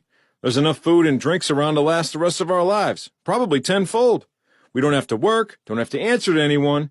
In the history of mankind, I bet people have never been this free. The zombie had halved the distance. I didn't want to interrupt this mostly one-sided conversation, but I reached beside myself and took hold of the axe, still not standing up. "So what you want to do?" LaRon asked. "See the Grand Canyon or something?" "Maybe, but not yet. First, I want to see Stephen King's house." LaRon cocked his head. "The writer guy?" I nodded, stood, and pointed behind LaRon. "Hold that thought." LaRon turned and watched as I circled around him, moving toward the zombie. It was a young woman in denim shorts and a "Virginia is for Lovers" retro t-shirt. Her brown hair was clumped together and swayed from the back of her head like a heavy rope. When I closed in on her, she gasped and a trickle of brown drool seeped from her open mouth. I didn't hesitate. I swung the axe and the blade struck her in the temple. The force snapped her neck and her head flopped to the side. She fell fast, pulling the axe handle from my hands when she hit the beach. I yanked it free and let the lapping waves gradually pull her body away. Finished, I turned back to LaRon. "Yeah, the writer. That dude's creepy as shit." I smirked. "I've read all his books, seen all the movies, and I always wanted to see his house. I saw pics online. He's got a gate with spiders and gargoyles. It's incredible. Where it's at? Maine. I even know the street. Are you a stalker or something? You ever see Misery? I'm his biggest fan." LaRon chuckled. "You're such a damn nerd. Ain't Maine practically in Canada?" "Damn close." LaRon flashed his gold-capped teeth in a Cheshire cat grin. "Then I guess we're going to Maine." I was surprised, but thrilled that he acquiesced so easily. He extended his fist and I gave it a corresponding bump. I did the numbers in my head. I knew where Maine was on the map and tried to guess how far we'd need to travel. I thought it must be well over 1,000 miles. "It's a long drive. We'd, be smart to stock up on weapons." "We should steal a motherfucking tank. Talk about riding dirty." He laughed when he said that, but I didn't. A tank definitely sounded interesting. And it occurred to me that I might know where to find one. Besides, as I'd asserted earlier, there was no one to stop us from doing whatever the hell we wanted to do. "We should take a little detour first," I said. "Whatever you say, Meade, but let's wait until the morning."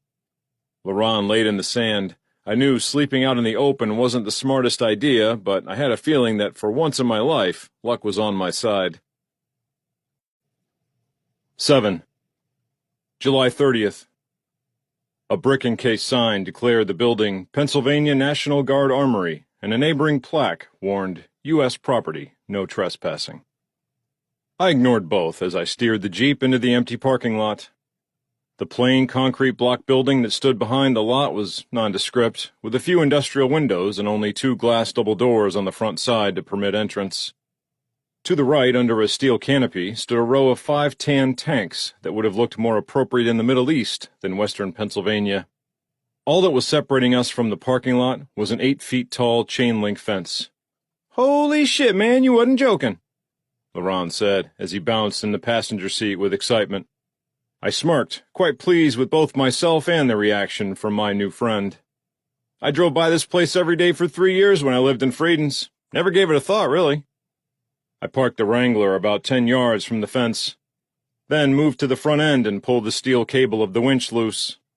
Some bits of dried gore from my zombie encounters clung to the wire, but I ignored that as I looped the line around one of the metal fence poles and a chunk of fencing, then turned to LaRon. "There's a toggle switch by the lights. Flip it." I watched as LaRon found it and hit it.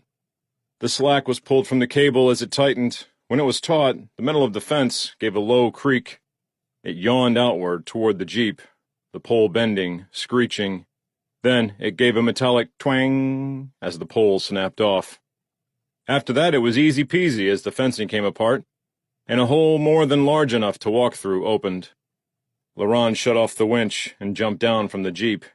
"You rednecks have the best toys." "I'll take that as a compliment."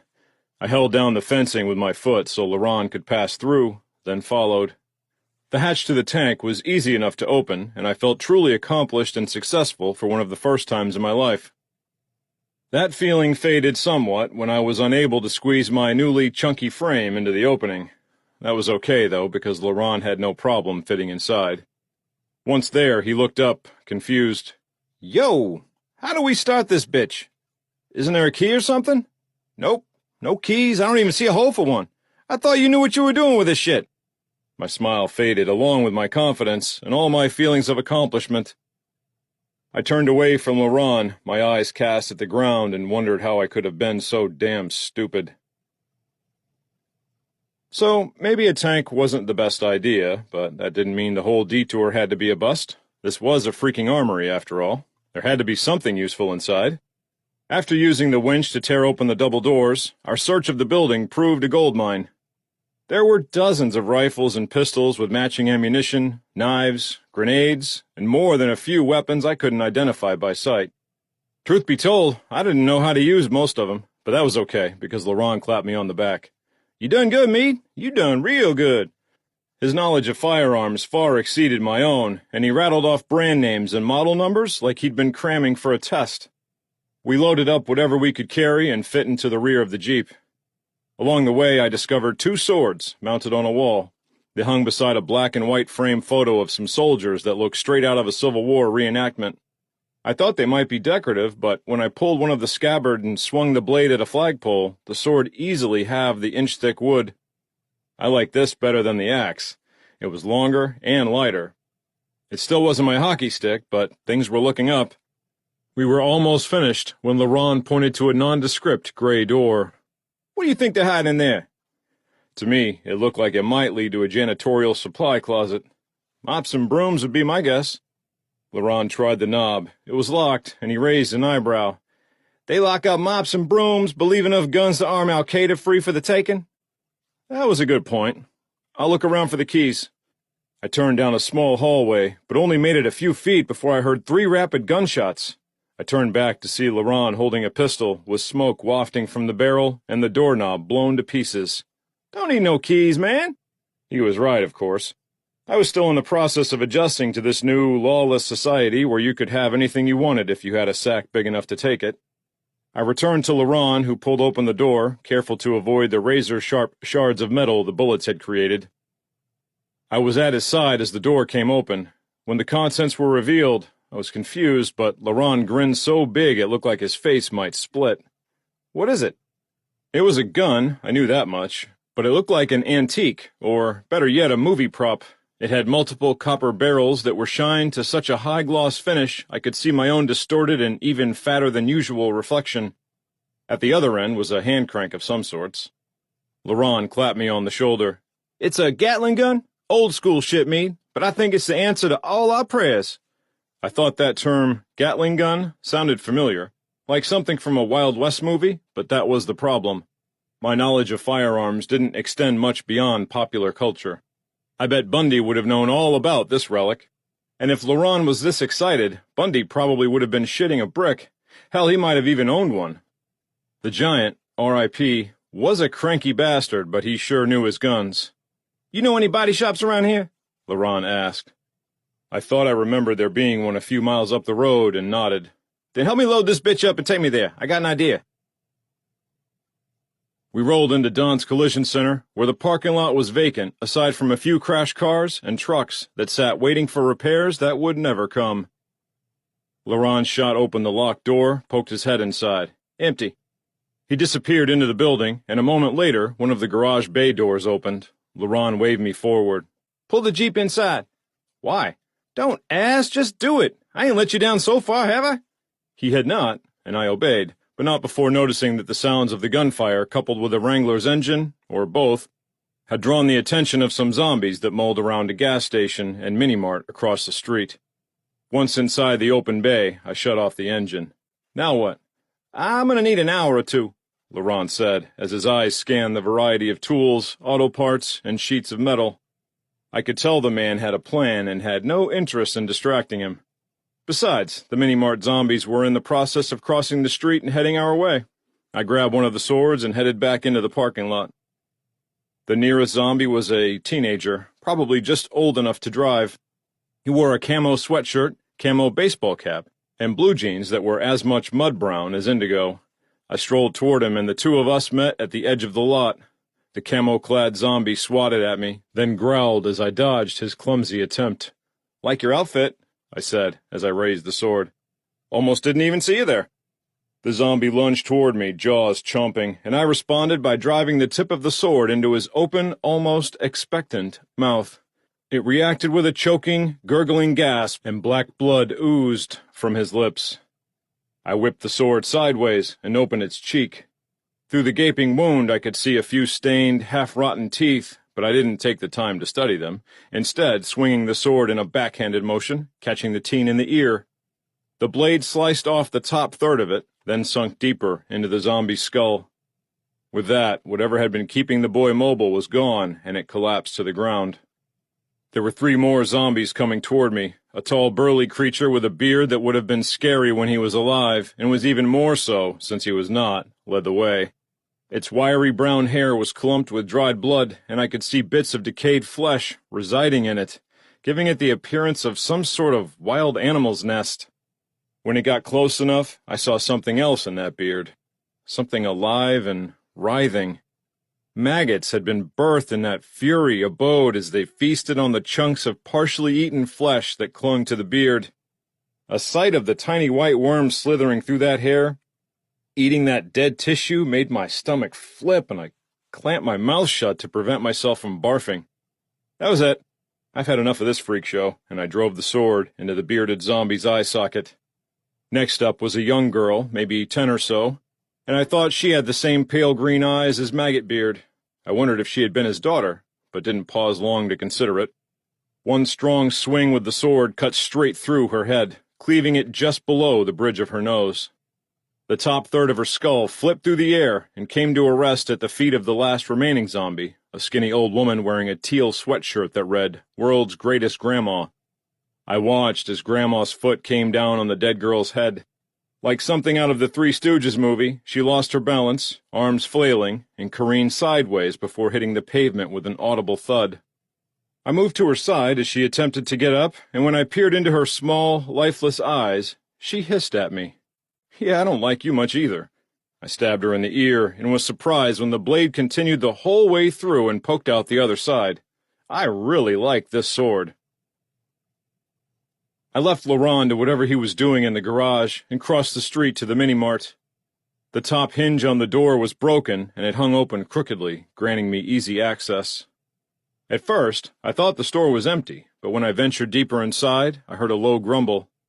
I clenched the sword tight as I moved toward the noise, which seemed to be coming from the checkout area. As I got closer, I heard scratching and clawing, and then a rack of cigarettes tumbled over. That elicited another growl. It sounded annoyed, almost human, but not. I had to remind myself of that from time to time. No matter what the zombies looked like, no matter how they reacted or what noises they made, the stuff inside that made them human had taken a hike long ago, and it wasn't coming back. These were husks, and nothing more. When I reached the counter, I saw the fallen rack, the multicolored sea of cigarette packages, and underneath it all, a very pudgy, curly-haired zombie. She looked to be in her early 20s, and glasses with thick black frames clung askew to her face. She saw me looking her way and struggled to free herself, rolling and rocking side to side.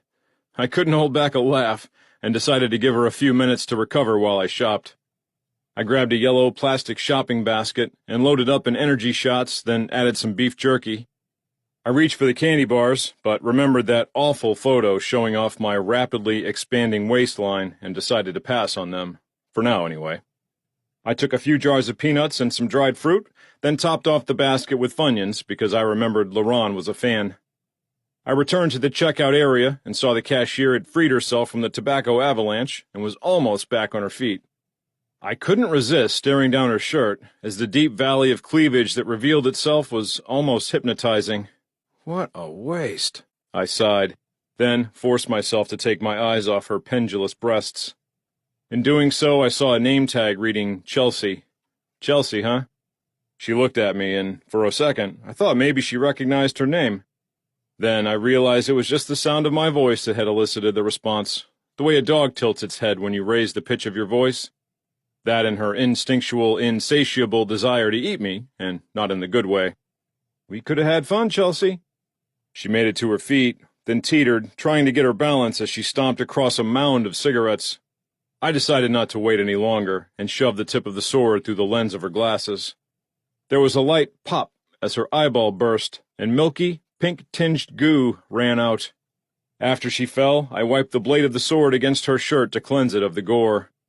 Before leaving the store, I spotted a display of instant lottery tickets, tore free a handful, and scratched them off one by one. They were all losers. Some things never changed. When I returned to the garage, I found Laurent standing in the cargo area of the Jeep. He wore a welder's mask, and a cascade of sparks came down like orange rain. I knew enough to not look directly at the flame of the torch, so I mulled about the shop while Laurent worked. The building was filled with a variety of tools and car parts. I sorted through it all, not knowing what most of it was, and not really caring. I didn't know a carburetor from a catalytic converter. My vehicles had always been pieces of shit held together by duct tape and hope. When they conked out, I didn't bother getting them fixed. I just moved on to the next $250 Craigslist special. Large pieces of sheet metal were stacked horizontally on a shelving unit. They were bright and shiny, almost mirror-like, and they caught my attention. When I brushed my hand against the edge, I opened up a gash several inches long. Smooth move, dumbass. I jerked my hand away, squeezing the wound closed, when I looked for something to stop the bleeding. I found a box of cotton rags that looked unused and held one of them against the cut. Blood seeped through the white fabric, and I folded the rag over for extra absorption. That worked. "The fuck you do?" I turned and saw Laurent watching me. The welder's mask was tilted up, revealing his curious face. I held up my hand. Cut myself. "Good thing we're overrun with zombies and not vampires. Elsewise you bring all kinds of hell down on us." He paused, thinking. "Zombies can't smell blood, right?" "I don't think so. Once upon a time, I didn't think they could climb stairs either, but I didn't mention that to him." I moved toward the Jeep, trying to see what the man was up to. I noticed a triangular frame had been welded onto the corner of the Wrangler's roll bar. "Help a brother out," Laurent said. I climbed into the back of the Jeep where Laurent had his hands under the Gatling gun. Together, we crouched down and lifted.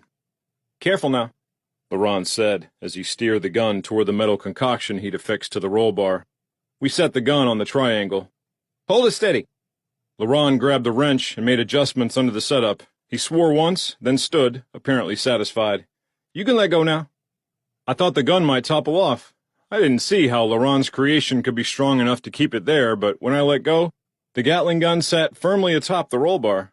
Laurent grabbed the stock and swiveled it back and forth, flashing the grin that revealed his gold grills. Not bad. I had no great fondness for firearms, but even I had to admit this was impressive.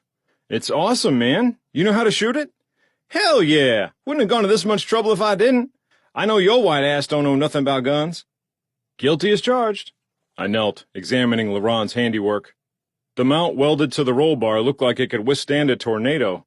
"Where did you learn how to do this? Did you take metal shop in school or something?"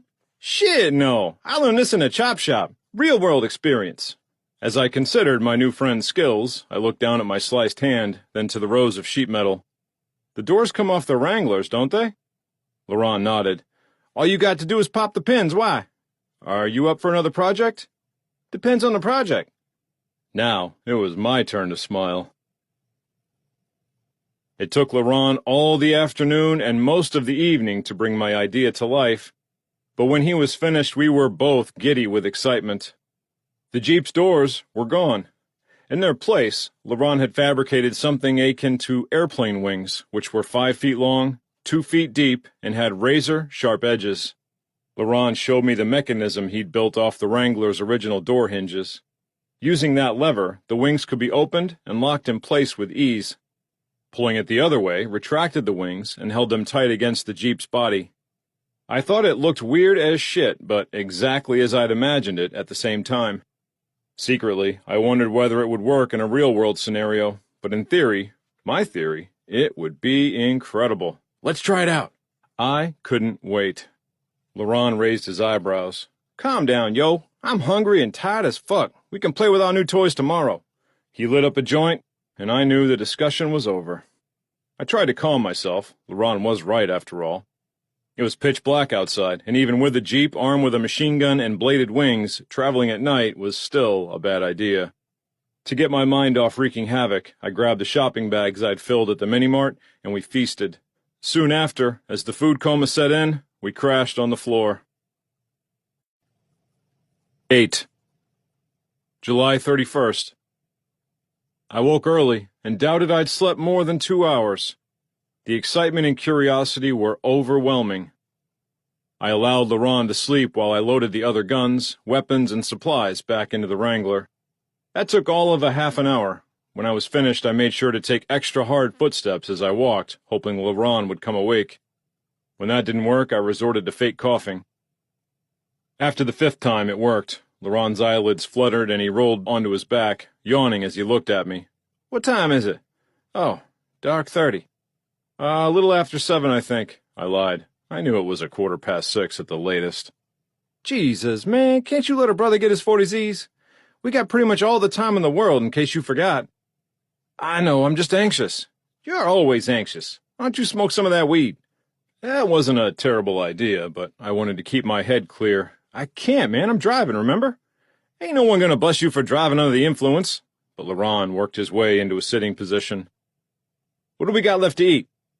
I tossed him an energy shot, hoping it would provide a nonverbal hint. Laurent scowled at me, but I thought he was simultaneously fighting off a grin.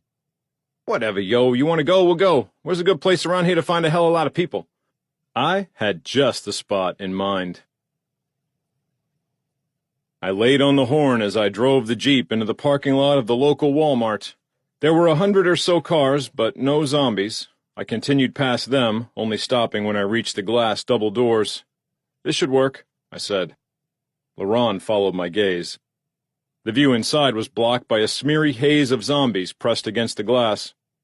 The ones up front had odd, flattened-out features, as their bodies were smashed against automatic sliding doors which were sealed shut in this powerless era. They clawed and scratched at the glass, their efforts fruitless. "Want me to shoot it open?" Laurent asked, and I could hear the excitement in his voice. This was going to be crazy fun. I had another idea. I turned and fished through a duffel bag in the back seat, soon emerging with a grenade. Laurent nodded in approval. "I like the way you think, Meade."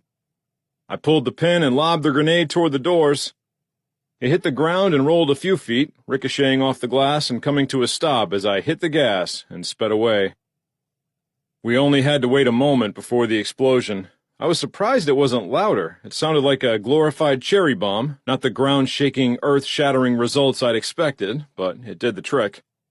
The doors to the store shattered. The ones up front took the brunt of the explosion. Shards of glass embedded itself in their pale gray skin, making them look a bit like ornate porcupines.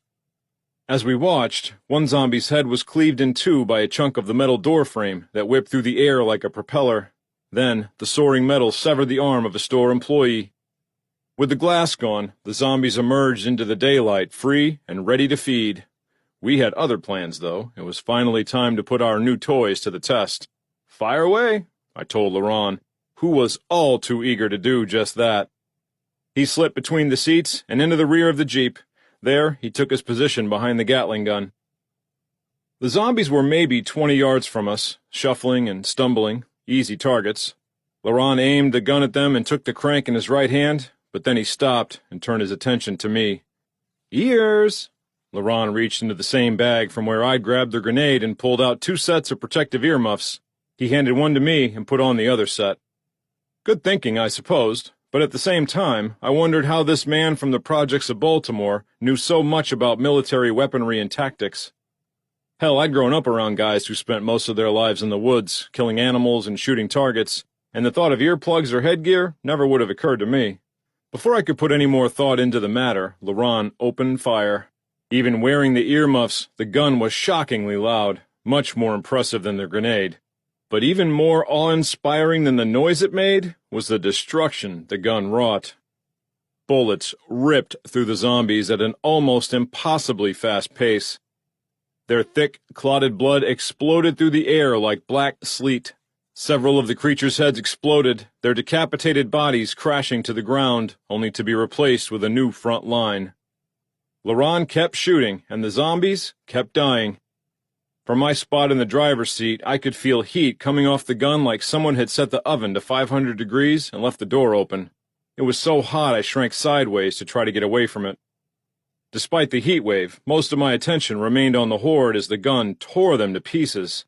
Maybe guns aren't so bad after all, I thought. This weapon was certainly making quick work of the monsters, and as I'd found out the hard way, I didn't know everything. A pile of motionless zombies a few feet high littered the space in front of the store's entrance. I had no idea how many were dead, but was sure it was dozens, maybe 100. As amazing and wondrous as the experience was, I also wanted to put my own invention to use. I turned to look at Laurent, whose arm kept cranking and firing the Gatling gun. Speaking, or even shouting over the roar of that weapon was impossible, so I grabbed the man's pants and gave a hard tug. Laurent stopped firing and turned his attention my way. I mouthed, "Leave some for me." Laurent nodded, pulled off the earmuffs, and tossed them into the bag. Got a little carried away. He couldn't stop grinning, and I didn't blame him one bit. At the same time, I was nervous. I expected the wings to work. There was no logical reason why they wouldn't. Yet how could they top the carnage of Laurent's gun? That was a proven war machine. The wings were something I dreamed up all on my own. I felt like an amateur musician going on stage to perform after AC/DC just played a full set. Talk about performance anxiety. As Laurent reclaimed the passenger seat, I drove the Jeep to the rear of the parking lot. We waited there as the zombies continued to flee the store. I hit the horn again to draw them our way, and it worked. I couldn't get an accurate count because my nerves were in overdrive, but I guess there were still 30 or more. Once they'd halved the distance between the store and the Jeep, I shifted the Wrangler back into drive, keeping my foot on the brake. I turned to Laurent and hoped I didn't look as nervous as I felt. "Ready?" "Hell yeah, I was born ready. You got this shit, me." I grabbed the lever and pulled it back. The wing on my side of the Jeep swung open, the metal glistening under the bright mid-morning sun. "Should I open mine too?"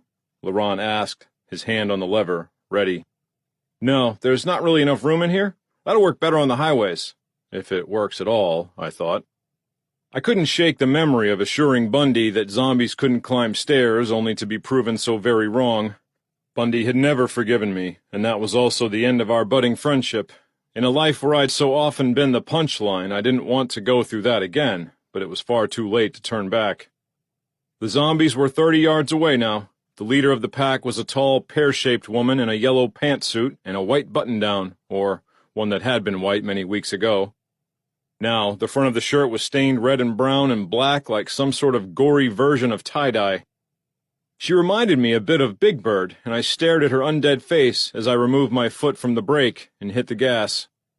The Wrangler lurched forward, slow off the start as usual, but picking up speed as I kept putting more pressure on the pedal. 30 yards became 20. 10. I swerved to the right so the zombies were no longer in front of the Wrangler, but were instead in the path of the wing. 5 yards. In my peripheral vision, I saw Laurent latch onto the grab handle of his side of the dash, steeling himself for what to come. I knew I couldn't accept another failure, another embarrassment. I wanted to close my eyes, but forced myself to watch. It was time. Big Bird was still at the head of the flock, and that was bad news for her. The front edge of the wing caught her in the rib cage, and I felt the impact of the blow reverberate through the Jeep's body, all the way to my hands on the steering wheel. For a moment, I thought it wasn't working, that it wasn't sharp enough, and she was going to simply bounce backward. But that worry was gone in an instant when I witnessed her upper body topple backward.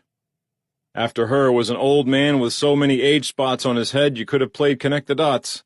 The wing sliced him in half at chest level, even severing both of his arms around the biceps. The rest of the zombies were too close together for me to take in their features as the wing sliced them to pieces. Bursts of black blood and their dying groans filled the air as one after another they met their fate. It was all over in seconds, and I hit the brakes so hard I threw myself forward, bouncing into the steering wheel, but I didn't even feel it because my system was so full of adrenaline.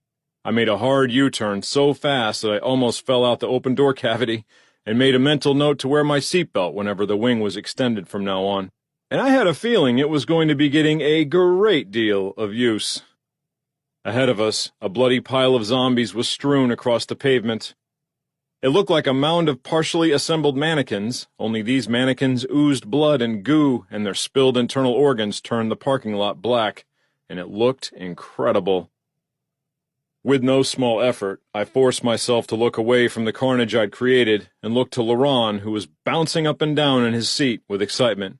"Fucking shit, yo, that was epic! It was like a zombie blender! We gotta do it again!" I didn't know what made me happier, that this weapon I'd thought up actually worked, and worked so perfectly, or seeing the excitement on my friend's face. I wanted to bask in the glory because it was such an oddly foreign feeling. I wished all the assholes who told me I'd never accomplish anything worthwhile in life were here to see this. Because the shit had hit the fan, and while most people were dead or dying, I was figuring out ways to not only survive, but to excel. I realized another handful of zombies had emerged from the store. "Shoot 'em or dice 'em?" I asked Laurent. "Dice the fuckers!" I did just that. When all the zombies were destroyed, we took turns posing in front of the bloodbaths we'd each created while the other took pictures. Laurent even got a sweet shot of me gripping the head and shoulders of a zombie, which was still alive, even though the entire bottom part of its body was in a heap with the others.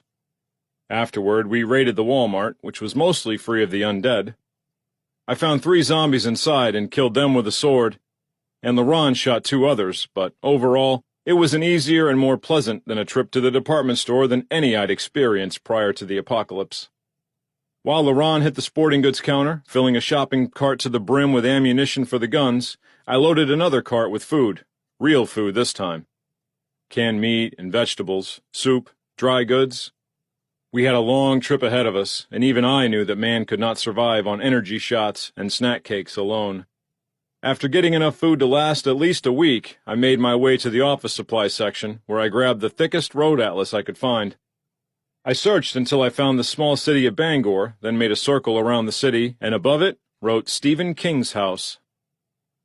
It looked almost impossibly far away, but what was life without adventure? 9.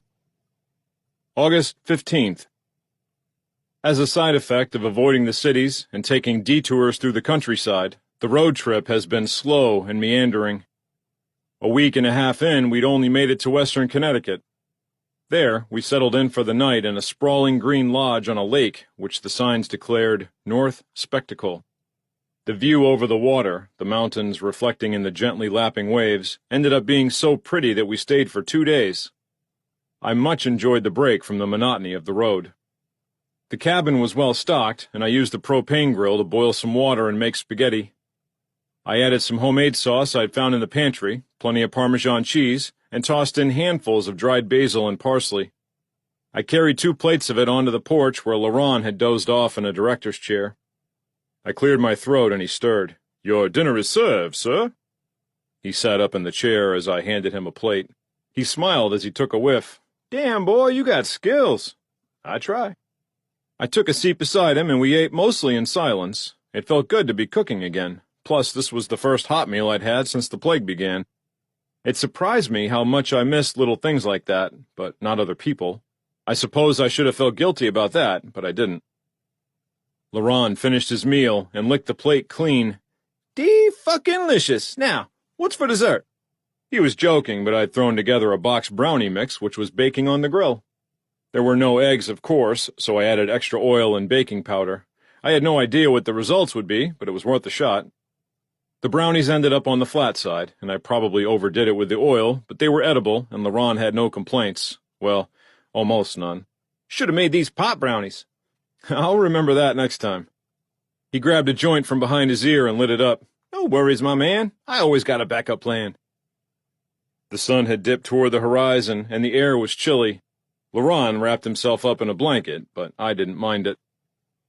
"So, what's your endgame, man? After we take this pilgrimage to Maine, I mean. What's next?" I'd been thinking a lot lately. Now that I realized I had a future, I suppose I should do some planning. Chief on my mind was figuring out where to settle in for the long haul. I wasn't in any hurry to stop traveling, but knew eventually it would be the smart move. I still felt west was the safest choice, but the more of the country I saw, the more I realized there were other options. Good options. "I'm not sure. Don't you have an opinion?" Laurent shrugged his shoulders. "Figured I'd scoot my ass back to Baltimore." I was so surprised I think my mouth gaped open, and he noticed. "Don't get me wrong, I'm having fun and all, but this home-on-the-range shit ain't for me." I was disappointed. More than disappointed, I was hurt. I thought I'd found someone I could team up with for the long haul, but that idea now seemed foolish. "But it's so dangerous there." "There's danger everywhere, man. You don't get that yet? For all we know, that woods is full of bears or wolves or some shit. You could step outside and take a piss. Next thing you know, some mountain lion is using your dick for a chew toy. I'd rather take my chances with a random mountain lion than a million zombies. And that's where we're different. I ain't scared of the zombies. They slow as shit, and as long as I don't do nothing stupid, they ain't gonna get me. They ain't hiding behind trees waiting to pounce. They ain't cunning like that. Guess he had a point there, but I fell silent. And unlike the silence over dinner, this one was awkward. Eventually, Laurent stood and stretched, yawning. "Night, Meade. Don't get eaten out here." I nodded as he disappeared into the lodge, but gave no response. I didn't want to be alone again, and now, rather than focusing on keeping us safe, I realized I needed to keep Laurent interested. If he was enjoying himself, maybe he'd forget about Baltimore, about leaving me. In the morning, we vacated the lodge. 10. August 19th. The miles passed slowly, and while I enjoyed the lackadaisical pace, I knew Laurent was bored. It had been 5 days since we'd killed a single zombie, and that was an elderly woman who might have weighed 90 pounds, soaking wet, and was about as dangerous as a kitten. It has been about a week since we'd seen a cluster of the creatures large enough to warrant using the Gatling gun. To try to reinvigorate my friend's waning interest, I cut through the middle of Massachusetts and took a course that put us in Manchester, New Hampshire. My atlas and guidebook told me it was the largest city in northern New England, and with a population of under 100,000, it seemed like a place to find some excitement without taking too much of a risk. It was a good choice. After we crossed the Merrimack River, we came upon a pileup on 293. Around the crashed cars and trucks was also a cluster of zombies, 15 deep. I glanced at Laurent and saw him grinning, a rare sight in recent days. "You want to get him?" Laurent jumped up. "Hell yeah!" He squirmed into the back seat and took his place behind the Gatling gun. I threw on the earmuffs, and it was just in time because Laurent was raring to go. A zombie in a three-piece suit was closest to us, and I got a good look at him as his head blew apart. Chunks of destroyed skull flew through the air, and a piece that still contained shards of the zombie's wispy gray hair embedded itself in the face of a chunky teenage boy in a Manchester Monarchs jersey. The fan had no chance to react because he was next in the line of fire, and his pudgy face imploded. It was less than 30 seconds before Laurent had killed all of them, but the sound made by the gun was like a cannon on the otherwise noiseless afternoon, and I could see more zombies approaching in the distance. 20 or more at least, but they were only ants at the far distance. I drove around the crashed vehicles, then decided to wait and watch. "There's a few coming in from behind," Laurent said, as he grabbed an AK-47. "I need to stretch my legs anyway." He was gone before I could respond. I thought leaving the Jeep was unwise. It was like abandoning your castle while under siege. But I wasn't in charge and had no call to issue orders. Instead, I leaned across the passenger seat and opened the wing on that side. Then I did the same on my own. As the AK went off behind me, its rat-a-tat-tat sound filling the air, I drove forward. I was a good quarter-mile from the incoming zombies. By the time I reached them, the Jeep was closing in on 40 miles an hour. The zombies crowded the roadway from one side to the other, and they were packed in tight. I didn't even bother trying to get a head count. The push bar on the front of the Jeep made first contact. A short female zombie with jet-black hair absorbed the brunt of the impact with her face. I winced as I heard her bones break and powered forward. The Wrangler bounced as it rolled over her body, and then the wings went to work at the sides of the vehicle. The creatures growled and gasped, but their sounds were drowned out by the wet, thick noises that resulted from their bodies being sliced and severed. I watched as decapitated heads and severed arms flew, as topless bodies collapsed to the ground. One beefy arm with a tribal tattoo soared past the driver's side door. The windshield became so heavily coated with blood that I needed to turn on the wipers and hit the washer fluid to see through the carnage. Black blood rained down on me. By the time I'd rammed my way through the crowd and emerged on the other side, I was coated with a fine mist of coagulated gore. Almost frantic, I wiped it from my face on the chance that whatever the undead bastards had was catching. My zombie knowledge, gleaned from decades of horror films, told me that was possible. Most times a person could only be infected by a bite, but others bodily fluids did the trick, and I wasn't about to let myself come down with a bad case of zombieitis. I poured a bottle of water over my face and washed as well as possible. After cleaning myself, I made a U-turn on the highway, trying to avoid the dismembered bodies that covered the road on the off chance that a shattered bone might puncture one of the Wrangler's tires, then returned to the approximate spot where Laurent and I had parted ways. He sat on the concrete median, rifle in hand, and unable to hold back a broad grin. "What are you so happy about?" Laurent stood and moved to the Jeep. "I feel like fucking Rambo, man. I ain't never had this much fun." I knew the feeling. The adrenaline rush achieved by wiping out massive amounts of the undead was a high far more intoxicating than weed. Maybe he would grow to love life on the road after all. 11. August 24th. We took side roads up the coast, passing through little towns like Ogunquit, Bath, and Rockport on our way to Bangor. As stunned as I was to see the ocean for the first time in Maryland, the Maine coastline almost overwhelmed me with its beauty. The coastline was more rock than sand, more pine trees than boardwalks. I didn't say anything to Laurent then, but I felt like I could call this place home. The days were long in the summer, and by 9 at night there was still enough light to see. The golden glow of the setting sun off the ocean was irresistible, and we decided to stop in Moose Point State Park and photograph the sunset. The only downside were the bugs. Why in the hell hadn't the plague done something about the bugs? They were dining on Laurent like he was a smorgasbord, and I wasn't faring much better. "We need some of that DEET shit," Laurent said as he smashed a bloodsucker against his forearm. "Doesn't that cause seizures or something?" "Hell, man, I'd welcome a seizure right about now. Better than itching myself to death." He dug his fingernails into his skin, scratching away. "These are worse than the damn sandflies in the desert." "Desert? Another surprise." Laurent half smiled. "Yeah, man, I'm a world fucking traveler, courtesy of my favorite uncle, Sam." The pieces finally came together in my head, albeit a little slower than I cared to admit. "You were in the military." Laurent gave a barely perceptible nod. "Army. Did my 4 years active duty, still had a couple to go in the reserves when this shit went down." I never would have guessed. Incredulity filled my voice, and I immediately wished I could take the remark back. "Why, because I'm a gangster?" "No, I didn't mean it that way. I thought—" Laurent grabbed a small rock from the ground beside him and chucked it my way. It bounced off my shoulder. "Like I told you before, I was an entrepreneur. I wasn't ever in no gang. I guess I was what you call an independent contractor. Anyway, the army was my ma's idea. Thought it would keep me off the streets. So instead of getting shot at in drive-bys, I got to dodge bullets and bombs in Iraq. You know that saying, mother knows best? Shit, man, not my ma. She almost got my black ass blown to bits." "It was that bad?" "Not always. Not even most of the time, really. But when it was bad, it was pretty damn terrible. And I wasn't joking about getting my ass blown up. I meant it in the literal sense." He jumped to his feet, and without a warning or an ounce of shame, dropped his pants and boxers. "See?" I didn't want to look, but felt obligated since I'd brought it up. A glistening black scar snaked its way from his ass cheek, around his pelvis, and halfway down his thigh.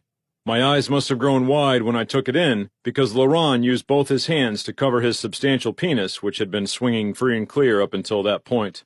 "Nah, don't you be looking at my dick and getting no jungle fever. I like you and all, Mead, but you ain't my type." My head snapped away so fast, I strained my neck, and Laurent burst out laughing. "Yeah, you're too fucking easy." He pulled up his pants. I could feel the heat in my face and knew I must be beet red. I wanted to change the subject, or at least bring it back around to where we'd started. "So, what happened?"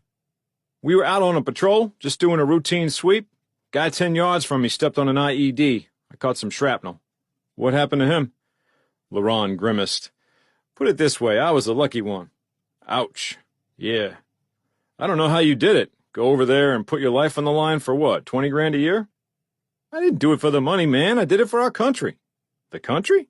Hell yeah. What did this country ever do for you?"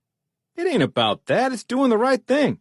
Putting other people's needs first. The greater good and all that shit. Ain't that the point?" I wondered if he really believed that. I'd never put anyone ahead of myself. I never saw the point because I'd never met anyone who deserved it. I'm not exactly the heroic type. "You don't know that. I got faith in you, Mead." For whatever the reason, that made me feel good. And maybe he was right. Laurent smacked another black fly which had taken up residence on his chest. That Stephen King house better be goddamn amazing to put up with this shit. He wrapped his sleeping bag around himself, trying to conceal as much exposed skin as possible. You wake me up when it's time to hit the road. I will. I watched him zipper the bag closed, completely sealing himself off against the biting insects. Despite their annoying presence, I wasn't ready to go to sleep. I listened to the waves break against the rocky shoreline and imagined myself doing something important, something heroic for once in my life. 12. August 25th. We rolled into Bangor around noon. The town had a typical amount of zombies, not enough to bother breaking out the wings, nor the Gatling gun. I ran down the ones in the roadway, and we mostly ignored those roaming the sidewalks or stumbling through lawns. Every now and then, Laurent would line one up in the sights of whatever pistol he decided to carry that day, and plink them in a way that reminded me of a sideshow shooting booth, only there was no fat, sketchy carny there to hand him a prize when they fell. I barely noticed the monsters because I was on the lookout for the sprawling red Victorian mansion I'd gazed at so often online. I remembered the street name, but not the house number, and it turned out that didn't matter. The streets were almost too quaint. Every house was old but immaculate. Trees bursting with lush summer foliage lined the road and crowded the sidewalks. The only clue that something was amiss were the unkempt lawns with almost knee-high grass growing wild and out of control. My head pivoted on my neck like I was watching a tennis match, side to side, back and forth, as I sought out the house of the man whose every book I devoured ever since reading Salem's Lot in the 5th grade. And as we made it halfway down the street, I found it. Lining the front edge of the property was a black wrought iron fence that looked ordinary enough at first glance, but upon closer inspection, featured bats and spiderwebs and creatures that looked like a mix between dragons and gargoyles. It was like Stephen King had paired up with a blacksmith and said, "They drove all the way to fucking Bangor for this. Let's give 'em something to see." And part of me thought he said it exactly like that. I stared at that house the way I'd imagine a religious person does when seeing some great holy building or artifact, or maybe like a groom when he sees his soon-to-be bride standing at the end of the aisle. I didn't know if I was in awe, or love, or shock, or all three at once. I couldn't even get a word out. I just stared. Laurent, however, was not so tongue-tied. "Balla had a big-ass house." His words broke my concentration, my daze. "Huh? Yeah. So what you waiting for?" "What do you mean?"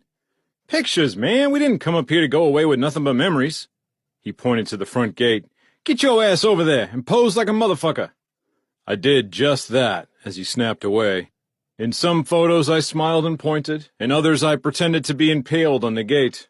In others I got down on my knees and worshipped the house of the man who'd had a bigger impact on my life than my own parents.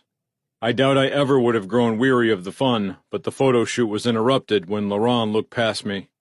Me? What? Is that? He didn't finish the question, he just pointed. I turned to follow his gesture, peering through the gate, past the bushes and shrubbery that framed the property. And then I saw what he saw, and my heart almost burst. Stephen King, or the zombie that used to be Stephen King, stumbled past a white Mercedes parked beside the house and into the driveway. It, or he, was coming toward us. "Oh, shit. Oh, damn. Oh, fuck. Oh, shit." It was like I'd lost my entire vocabulary aside from vulgarities and O's. He was lean and tall and wore a blue chambray shirt and jeans, and he looked just like he had in interviews and cameos in movie adaptations of his books, aside from the fact that he was a zombie. Even his glasses still clung to his face. "Oh, shit," I repeated. "You said that already?" I'd almost forgotten Laurent was there. I looked away from zombie Stephen King to my friend. "It's Stephen King." "I know that. I ain't been living under a rock all my life." "It's Stephen King, for real." "But he's dead, yo." "I don't even care." Throughout this journey, I hadn't dared allow myself to imagine that King would actually be here, alive or dead. To hope for such a possibility would have been setting myself up for disappointment. But he was here after all. He was only a few yards away at that point. I could see he was thinner than usual, almost frail. Unlike many of the zombies, he didn't have dried blood on his face. No chunks of masticated flesh stuck in his teeth. "You poor guy," I thought. "Probably haven't had anything to eat in weeks." A part of me, a bigger part than I should probably admit, thought I should sacrifice myself to him. To let Stephen King eat me. That would have been the most perfect death of all time. But as he got closer, my survival instinct kicked back in, and I realized, as epic as that might have been, I'd prefer to stay alive. I did, however, have another idea. "Get the camera ready," I said to Laurent. "What the fuck you gonna do?" "Just do it." "Cracker thinks he's Nike now," Laurent muttered as I crossed the short distance between zombie Stephen King and myself. A yard away, a foot. Then I grabbed him around the waist with my right arm and pulled him in close to me. I looked to Laurent, who stared bug-eyed. "Take the picture!" Zombie Stephen King was not amused by my antics, and being a good 8 or 9 inches taller than me, thrashed his upper body trying to break free, but I held on tight. Laurent raised the camera and clicked. "Another one!" That time I grinned and flashed a thumbs up. Laurent snapped another shot, and I heard him laugh. He was getting into it now. "Act like he's gonna bite you," he said. I repositioned myself, letting go of King and backing half a yard away.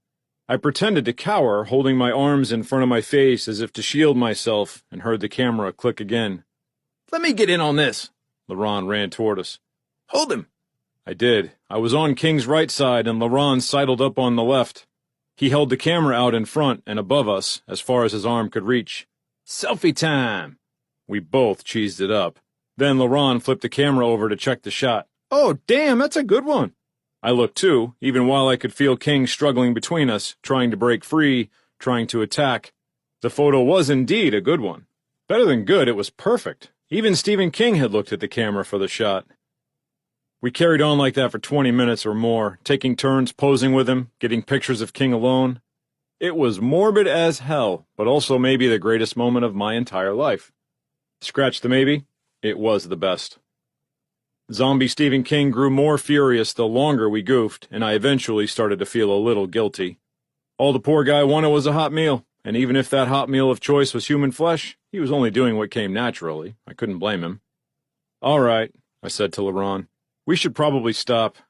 "Okay, man, it's your call. Should I grab one of your swords for you, or do you want me to finish him?" His free hand dropped to the butt of the pistol tucked in his waistband. Before I could stop myself, I smacked his hand away from the gun. "What the hell, man?" His face was confused, and I thought I saw some anger mixed in. I'm sorry, I didn't mean to. But Jesus, Laurent, we can't kill Stephen King." Laurent raised his eyebrow. "He's already dead, Mead. He's a zombie." I know. I looked back to King, who had become tangled up in a rhododendron bush, snarling and growling as he tried in vain to free himself. "It's just, I can't. We can't." I thought he might punch me, or maybe pull out the gun anyway and blow away Stephen King. It would have been the smart thing to do after all, and if he'd been some random zombie, I'd have done it myself. I risked a glance at Laurent and saw his hands at his sides, not on the gun.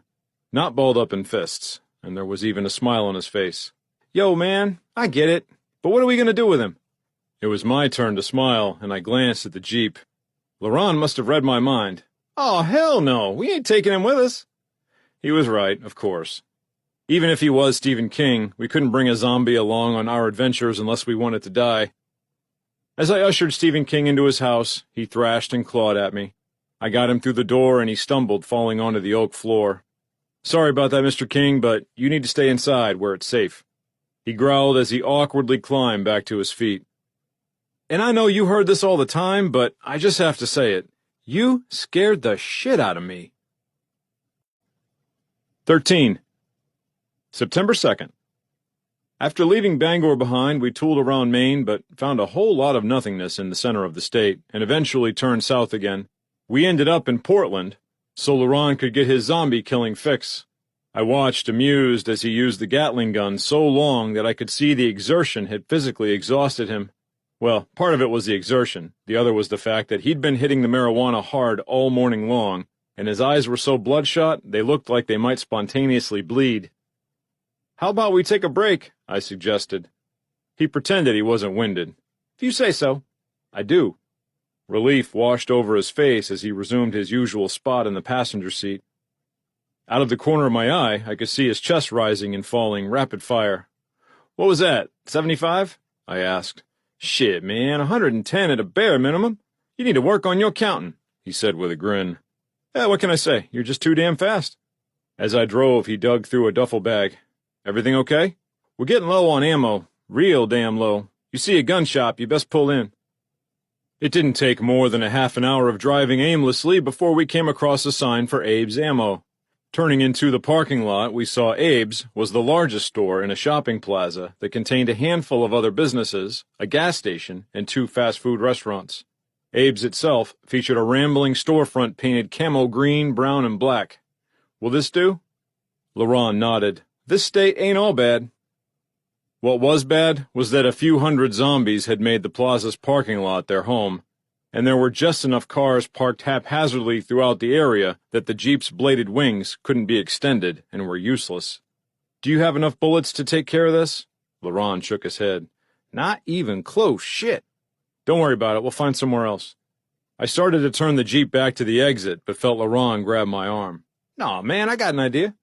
I looked to him and saw him staring off to the side. Following his gaze, I realized he was looking at the gas station. We've got plenty of gas.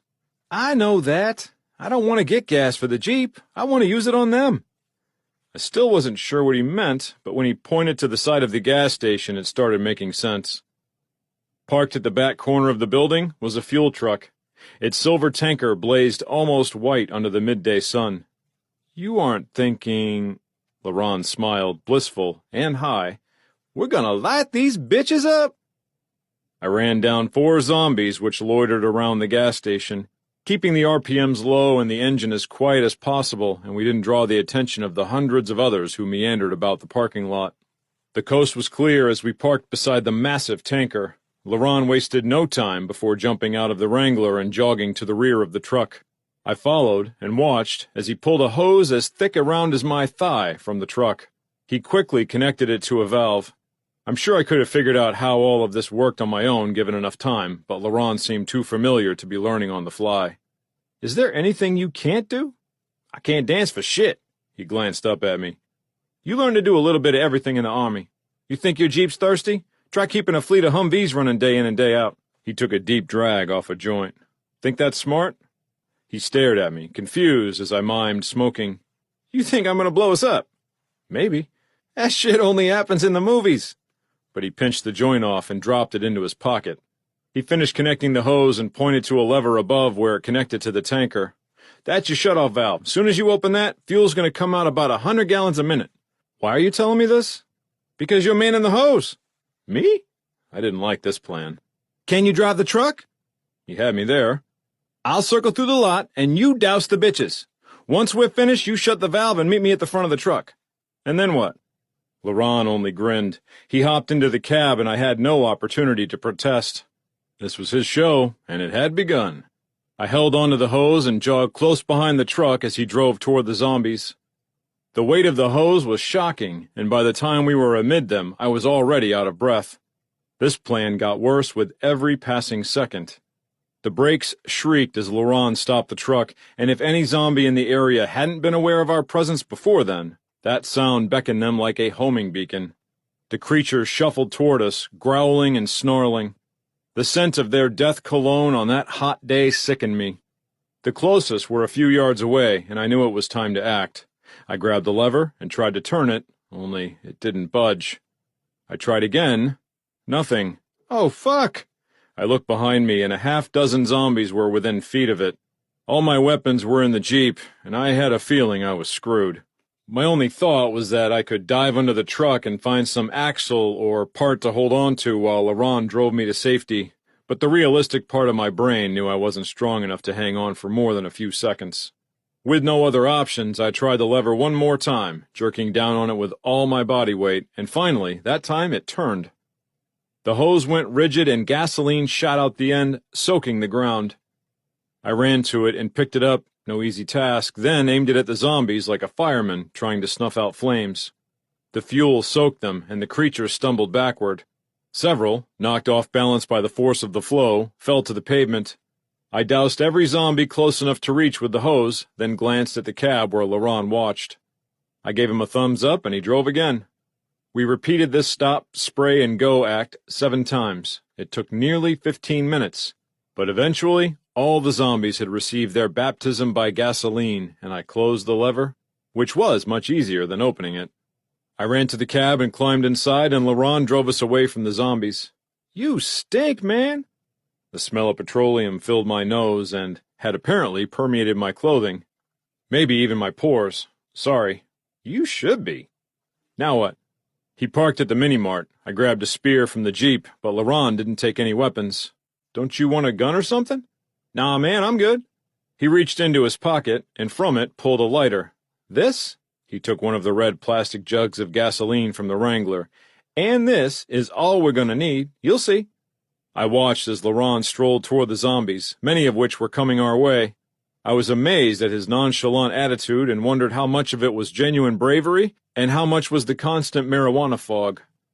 He opened the nozzle on the gas can and poured a trail of fuel along the pavement, stopping when he was a few yards from the nearest zombies. Then he set the can on its side and returned to me. "Sit back and enjoy the show, Meat." He watched them come, and when the creatures reached the can, Laurent knelt at the beginning of the gas trail, flicked his lighter, and lit the fuel on fire. Flames raced up the path and reached the gas can within a second. The fire hit the gas can, and then it exploded with a small whoosh. The flames leapt into the air and lit a zombie in a yellow rain slicker on fire. The monster awkwardly spun and twirled as first its clothing and then its body burned. It bumped into a tall, almost skeletal man in a plaid shirt, then collided with a woman in a cute kitten sweatshirt. At his touch, those two also caught on fire. Laurent's plan was indeed solid, and it was coming together at breakneck speed. One after another, the zombies were set ablaze. Less than 2 minutes later, it seemed like the entire parking lot was a massive, raging inferno. Laurent bounced on his feet and was as excited as a kid who just saw Santa Claus live and in person for the very first time. He grabbed the camera from his pocket and snapped some photos, then tossed it to me. "Gotta make a Kodak fucking moment out of this." He posed in front of the burning zombies, grinning, flexing, pointing, giving the peace sign. This was his moment in the sun. But as the fire grew behind him, I realized that moment might be short-lived. "It won't be long before the whole block goes up," I said. He glanced back and nodded. "We better get our asses looting." We ran to Abe's Ammo, making a wide circle around the fiery mass of zombies. The plate glass window at the front of the store was shattered, giving us easy access. Although it was partially burglarized, there was still plenty for the taking. To me, though, everything in the store may as well have been from another planet. What am I supposed to look for? "The Gatling gun takes 50 caliber. We need a bunch of other shit, but you'll never remember all the numbers, so focus on the 50s. I'll check here, you look in the storeroom." That sounded good to me. I headed into the back where there must have been 15 metal storage racks, each filled with boxes and standing taller than me. Fortunately, the boxes were numbered, and I began scanning for something indicating 50 caliber ammo. I was 9 rows deep when I found it. There were 20 cases or more. I grabbed one off the shelf, excited to show my friend this prize. Guess what I found? I moved toward the storefront, but only made it halfway there when I heard a muffled thud. "Laurent." There was no response. I waited, listened. "Laurent, everything okay out there?" I hear another thud, then Laurent's voice. "Get away from me, you fucking Freddy Krueger bitch!" I tossed down the box and grabbed my spear as I ran toward his voice. Before I got there, I heard something between a scream and a gasp. I ran into the store, conduit spear in hand and ready to battle, only to see Laurent standing atop one of the display cases, surrounded by more than 20 zombies, all of which were on fire. The flames had set the store ablaze too. The carpet burned like dry grass, and flames licked at the walls, at anything that was flammable. The sight of it overwhelmed me. I stared, too shocked to move, to fight, to help. One of the fire zombies grabbed onto Laurent's pant leg and he kicked it away. Then he kicked it again in the head and it stumbled backward a step, but other zombies immediately took its place. I looked past them and saw all the zombies from the parking lot, the hundreds of burning zombies marching in our direction. Dozens were at the front of the store, pushing their way inside, and a flaming sea followed. Laurent's shoelaces were ablaze and he kicked his feet trying to put it out, but the flames only spread, claiming his shoes, then licking at his pants. All the while, more and more burning zombies packed in around him. It looked like he was standing on an atoll in the middle of a fiery ocean. Arms reached for him, hands clawed at him. The flames spread up his pant legs toward his midsection. That's when he started to scream.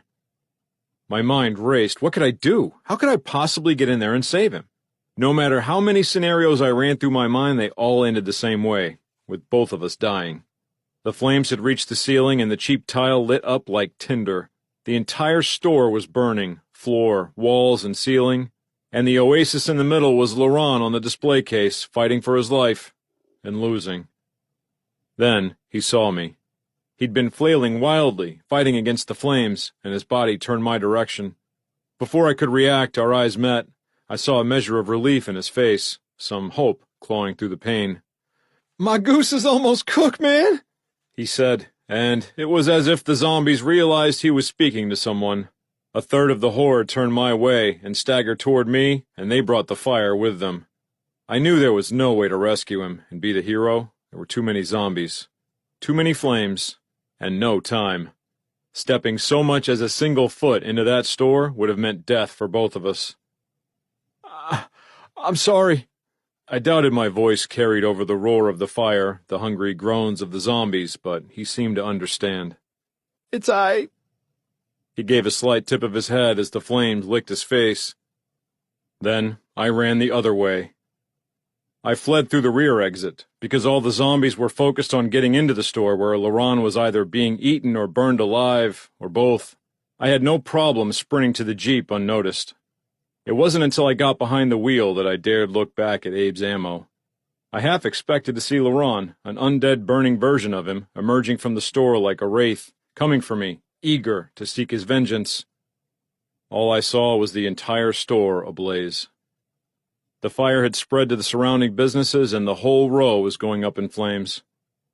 Black smoke billowed into the air, the smoke so thick it drowned out the midday sun. It was over. 14. November 29th. I haven't felt like writing much. In the weeks after Laurent's death, I meandered around Maine and even ventured into Canada for a spell.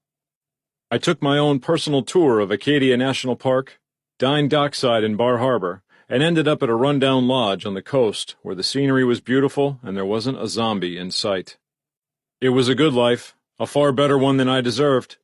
The land was beautiful and bountiful. Wild strawberries and blueberries helped satiate my sweet tooth as I went cold turkey off junk food. I even managed to become an adequate fisherman. It seemed like the marine life had been spared in the apocalypse, and with a rod and reel I caught a few a week. I even bagged a couple lobsters, and let me say, everything I'd ever heard about Maine lobsters was true. All of that, coupled with canned goods, kept my belly full enough. I made a point to exercise, going for daily jogs around the property to burn calories and melt away some of the spare tire I'd grown. For muscle tone, I went to work with my axe, only I wasn't killing zombies. Now I was chopping wood. I wasn't a bodybuilder by any means, but I thought my arms felt a little harder.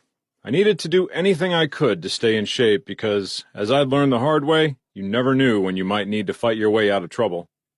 Through the months, I saw several deer, 2 moose, and even a black bear, which lumbered across the lawn one morning while I was outside gutting a fish. And believe me, it's not just bears that shit in the woods. The lodge had an old rifle, but I didn't know if it worked. Even if it did, I couldn't have shot any of them. This was their home as much as it was mine. Hell, it was more theirs. I was nothing more than an interloper. A chicken shit interloper at that. I wasn't any more deserving of living than they were. Maybe I was even less.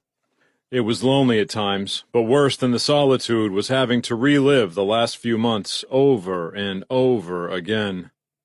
I didn't know how many other survivors remained in the world, but I thought they were probably better off with me in the middle of nowhere, in Maine, far away from them. After all, everyone I teamed up with died, and there was already plenty of death to go around without me speeding up the process. Living out the rest of my days alone seemed a fitting solution all the way around. Besides, I liked it here. Even the bugs weren't bad as summer gave way to fall. I made the lodge my home until early November. The fall foliage provided a breathtaking backdrop, like something out of one of those paintings the guy with the curly hair did on public access TV. But fall in Maine wasn't like fall in Pennsylvania, and when the leaves came down, they were replaced with frigid winds that cut like saw blades into my bones.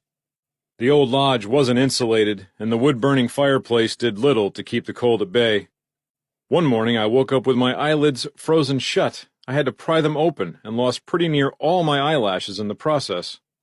I knew that if I'd have slept a little later or waited too much longer, I would have ended up a mead sickle. By the time I'd have thawed out, come springtime, I'd be just another zombie. I hated to admit it, to accept it, but I couldn't survive a winter there. I'd waited too long to flee. Maybe it wasn't winter by the calendar, but it was winter as far as the weather was concerned. Between blizzards and whiteouts and snowdrifts so deep I couldn't tell whether I was even on a road anymore, it took me a week to escape Maine. And the situation was slow to improve even as I headed south. My beloved Jeep was betraying me. When I secured the vehicle, I'd given little thought to the downside of having no roof, and later no doors. Now, with snow and ice and wind hammering away at me through the openings, I thought death might be imminent. Somewhere in Massachusetts, I found a clothing outlet store. Everything on the racks were summer styles, but the back room yielded an insulated parka. It was 2 sizes too big, but that was fine. I looked a bit like the Marshmallow Man, and my movement was severely limited, but it was a worthwhile trade-off because I could drive the Jeep without feeling like my nipples were going to slice through my denim shirt. It was almost December before I reached Pennsylvania. It was like winter there, too, and snow covered the ground and roads, but at least the constant nor'easter I'd been driving through was over. These were driving conditions I was used to, and even though the going was slow, I could make steady progress. I was driving through the wilds, a remote north-central part of the state which was little more than trees and elk, so I was pretty damn flabbergasted when I saw a few dozen zombies in the road. It was more zombies clumped together in one place than I'd seen in months, since Laurent's fiery demise, but I try not to think about that. The creatures crowded the roadway, filling it from one side to the other. They were moving away from me, and I considered plowing through the middle of them, but the snow was 1.5 feet deep and I worried that I'd wreck. I hadn't used the Wrangler's wings in months and half expected them to be frozen and unmovable, but I decided to try anyway. It took about all the strength I possessed, but I first opened the wing on my side, then the passenger. I idled there for a minute, steeling myself for the coming carnage. Since that day at the shopping center, I hadn't killed a single zombie, and I didn't miss it in the slightest. But seeing the monster shambling along the snow-covered road stirred something inside me. They reminded me of my purpose. I might not be good at keeping other people alive, but I was good at killing zombies. Damn good. I eased down the gas pedal, not wanting to floor it and spin out. My speed built gradually, 10 miles per hour, 20, 30. I didn't risk going any faster in the snow. I was half a mile from the creatures and closing fast. I wondered why they were all there. This section of Pennsylvania wasn't as remote as Maine, but it was damn close. What's your deal, I wondered. Their deal didn't matter, though, because they were about to die, or die again. When I was 10 yards away, the zombies at the back of the pack turned to me. Their skin had gone almost white in the cold, which made their gray eyes stand out even more. The first in line was a woman in a knockoff Pittsburgh Pirates jersey, the kind with the plastic iron-on letters and numbers. She snarled as my vehicle rushed toward her.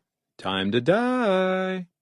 The wing on the passenger side ripped through her torso, splitting the jersey's numbers in half. After that, it all happened so fast that I didn't bother trying to differentiate them. One after another, they were either chopped or diced by the wings or I rammed into with the bumper and drove over them. The Jeep bounced and shuddered like I was driving down a rock path, the kind they always showed in Wrangler commercials about having the freedom to drive anywhere.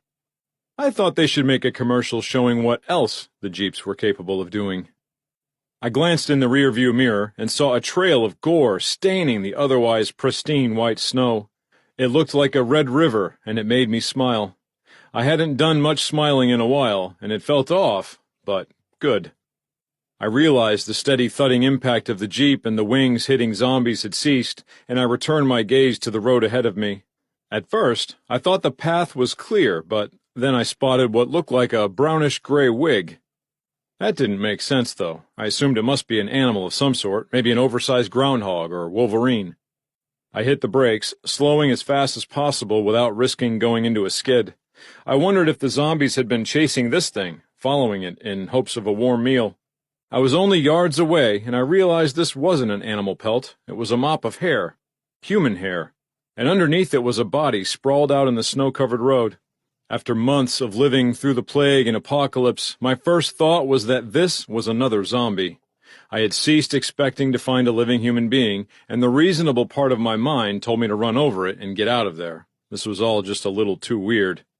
But the curious part of my mind needed, to see what the hell was going on. And besides, if this was a zombie, it wouldn't be a challenge to destroy. I grabbed one of the metal conduit spears from the back seat and slipped out of the Wrangler. I had to walk around the wing, which meant I had to step off the road and shimmy down a small ditch. I felt ice water seep into my boots and said a few swear words because I knew it was going to be a long time before they dried out and my feet warmed up. Once around the wing, I clambered out of the ditch and back onto the road, stomping my feet as if that would do any good. Numbness was already setting in. I was close enough to the thing in the road to reach it with the spear, and I extended it, trying to be as careful as possible. I slipped the spear under the thing's hair and lifted. That did no good because the zombie or man or whatever had decided to take a siesta in the middle of the road was face down. Damn it! I took a few more steps toward it, circling, trying to get a better look.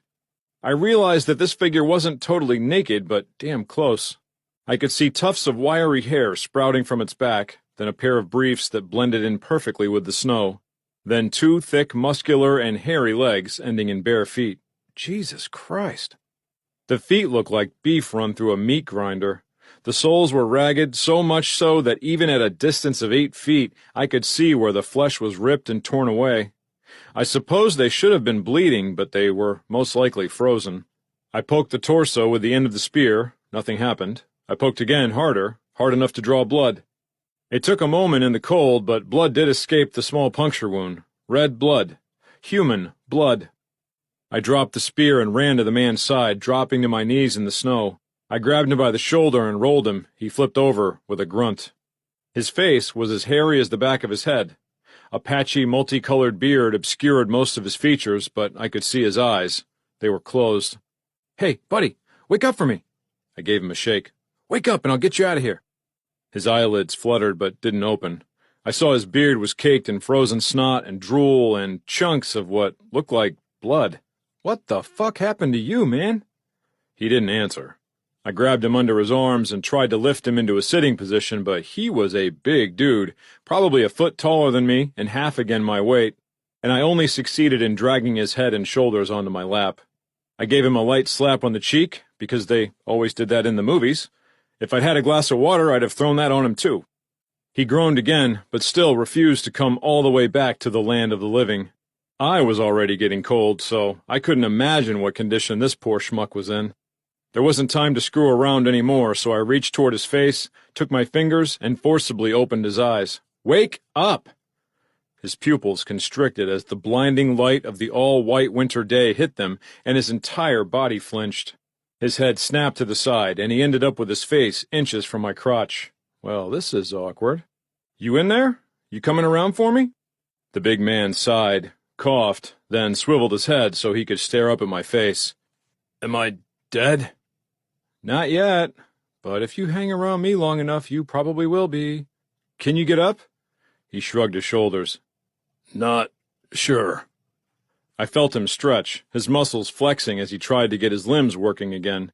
I really wanted him out of my crotch and tried to speed up the process by pushing him away. With my help, he sat up. "You've got to stand up, pal. Freeze your pecker off out here in your underwear like this." Don't get much use for it." "Your underwear?" "My pecker." I wasn't sure if that was a joke because he didn't smile or laugh, so neither did I. He rolled onto his knees and pushed up, climbing onto his feet. As he stood there, his flesh almost blue, I realized he wasn't just half frozen. He was missing his left hand entirely. "What the fuck happened to you?" "That would be a long story." "How about you try the short version?" "I'll get around to that, but first I need you to help me find my dog." "Dog?" The very sound of the word increased my heart rate by 20 beats per minute. Did this odd fellow actually have a dog, or was he nuttier than a fruitcake? I told myself it was probably the latter. That or he'd frozen part of his brain and was having some sort of delusion. "You've got a dog?" "Not dog. Prince." Yep, the dude had lost it, and I really wanted to see a dog, too. Damn it. "Well, get in the Jeep and we'll drive around and look." He shook his head, his beard whipping from the defiant gesture. His eyes were locked on the woods around us. "Not going anywhere without him. I heard him. Gotta tell him." He coughed, recovered. "I'm sorry." I'd just driven 1,000 miles and found an insane, almost naked man who was more concerned with a canine apology than freezing to death. My eyes scanned the forest, but all I saw were trees and snow. Certainly no dog. "Prince!" the man called out. "Prince! Come back, boy! I'm sorry. Christ almighty, I'm so sorry. I only did it to protect you." He sounded panicked. He was more upset over the dog and whatever he'd done to it than his own pathetic condition. I watched him, his entire body shivering, more than shivering, quaking, like a full-body seizure, and didn't know if it was the cold, or anxiety, or a combination of both. It occurred to me again that this man might have gone insane. God knows the current state of the world could do that to a person. Should I really put my own life in jeopardy for him? Bad decisions in this world got you killed. Trusting people got you killed. Just ask Laurent. Fuck it, that was enough. I wasn't a bad guy no matter how many times I told myself otherwise. Laurent had made the decision to light them on fire. I'd given him other options, but he ignored me. It wasn't my fault. Shit happens. I wasn't going to drive away this time, even if it meant standing in the snow beside a guy in his tighty whities, hollering for a dog that probably didn't exist. "Here, boy," I called out. "Come here, boy. I've got beef jerky and canned sausages in the Jeep." The man cupped his lone hand to his mouth and yelled louder. "Prince, come back and we'll go for a ride with—" He looked at me. "What's your name anyway?" "Mead." "Good to meet you, Mead. I'm Aben." The dog didn't come. After 20 minutes of calling for it, Aben was shaking so violently I thought he might pass out, and if that happened, he was dead meat. I convinced him to get into the Jeep. I turned the heater on full blast and watched as some of the color ebbed back into his skin. But the heat didn't linger, and I noticed Aben looking for the missing doors, the non-existent roof. "I think you could use a better ride for the season." "Sorry about that. I got this back in June. Didn't really consider winter." He nodded, too busy sucking down bottle after bottle of water to answer. I'd given him one of my denim shirts, but it was too small and gapped open at his chest. He was too large for any of my jeans or boots, but I'd brought an old quilt with me when I left the lodge, and I draped that over his lap and legs. He still hadn't told me what happened to get him into this predicament, and I held off on asking. He wasn't as loquacious as Laurent, at least so far. He had noticed the Gatling gun still mounted to the roof, and knew what it was. He seemed disappointed when I told him there was no ammo. "Shame," he said. "There's someone I'd like to have tried it out on." He didn't expound on that, and I didn't follow up. Dusk was fast approaching, and I knew we should move on, but the desperation in Aben's eyes made me wait. I'd begun to believe that there was a dog, and damn it, now I wanted to find it too. My mind raced as I tried to figure out how to make that happen, and then it dawned on me. "Hey, I got an idea." Aben peeled his eyes from the tree line and looked at me. "What's that?" "This dog of yours, is it protective?" Aben seemed to consider it. "Saved me from some zombies more than once." "Good, then let's try something out." A few minutes later, we were standing in the snowy road, and I was eager to see if my plan would work. "Ready?" Aben nodded. I raised my fist. "You son of a bitch, I'm gonna kill you!" I swung, missing by several inches, but Aben slapped his open palm against his exposed belly to create a ringing smack. Then he cried out in faux pain. "Don't do it! Don't kill me! Please!" I imagine there was far superior acting in high school class plays, but I heard leaves rustle in the woods. Aben heard it too, and his head snapped in that direction. "Not yet," I whispered. "Keep going." He reluctantly turned back to me. I feigned another punch, and he dropped to his knees. "I'm sorry. Just don't kill me." "It's too late for sorries, asshole." I grabbed him by the throat and pretended to squeeze. He made some of the fakest-sounding choking noises I'd ever heard, but less than 5 seconds into it, the dog hit me in the back. I tumbled forward, crashing into Aben, bouncing off him, and falling into the snow. And then the dog was on top of me. I felt the heat coming off it as it snarled and growled, baring every one of the bright white teeth in its jaws. I crossed my arms in front of my face, and the dog latched onto my forearm with a shocking amount of pressure. It whipped its head back and forth, shaking my upper body. If I hadn't been suited up, that tan mongrel would have been having a meat burger. "Any time now," I thought. "Call off your damn dog, Aben." As if he read my mind, Aben appeared beside the dog and put his hand on its back. At the touch, the dog released me. It flinched, cowering away from the man. Its body was tensed, ready to run. "Prince, it's okay, boy. It's okay. I'll never hurt you again." He eased his palm down the dog's back, scratching its hindquarters, massaging it gently. I thought some of the fear left the animal and risked uncovering my face. "You're such a good boy, Prince." I realized he was crying.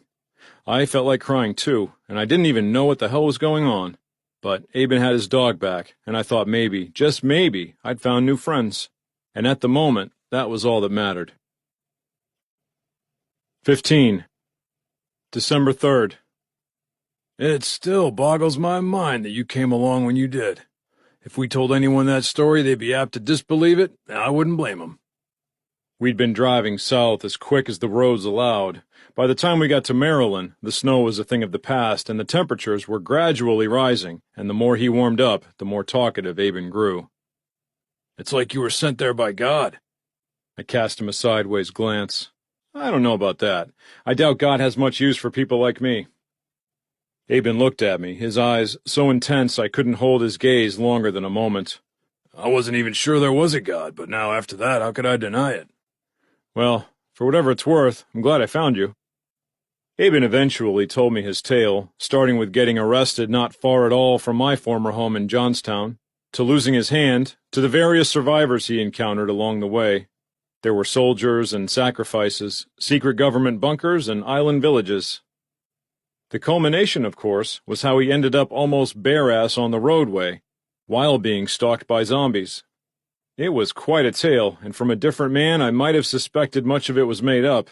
But Aben seemed honest, almost to the point of embarrassment, and I didn't get any sense he was lying, or even exaggerating his tale. I shared my story as well, but might have massaged the facts a bit. Some things didn't need to be repeated.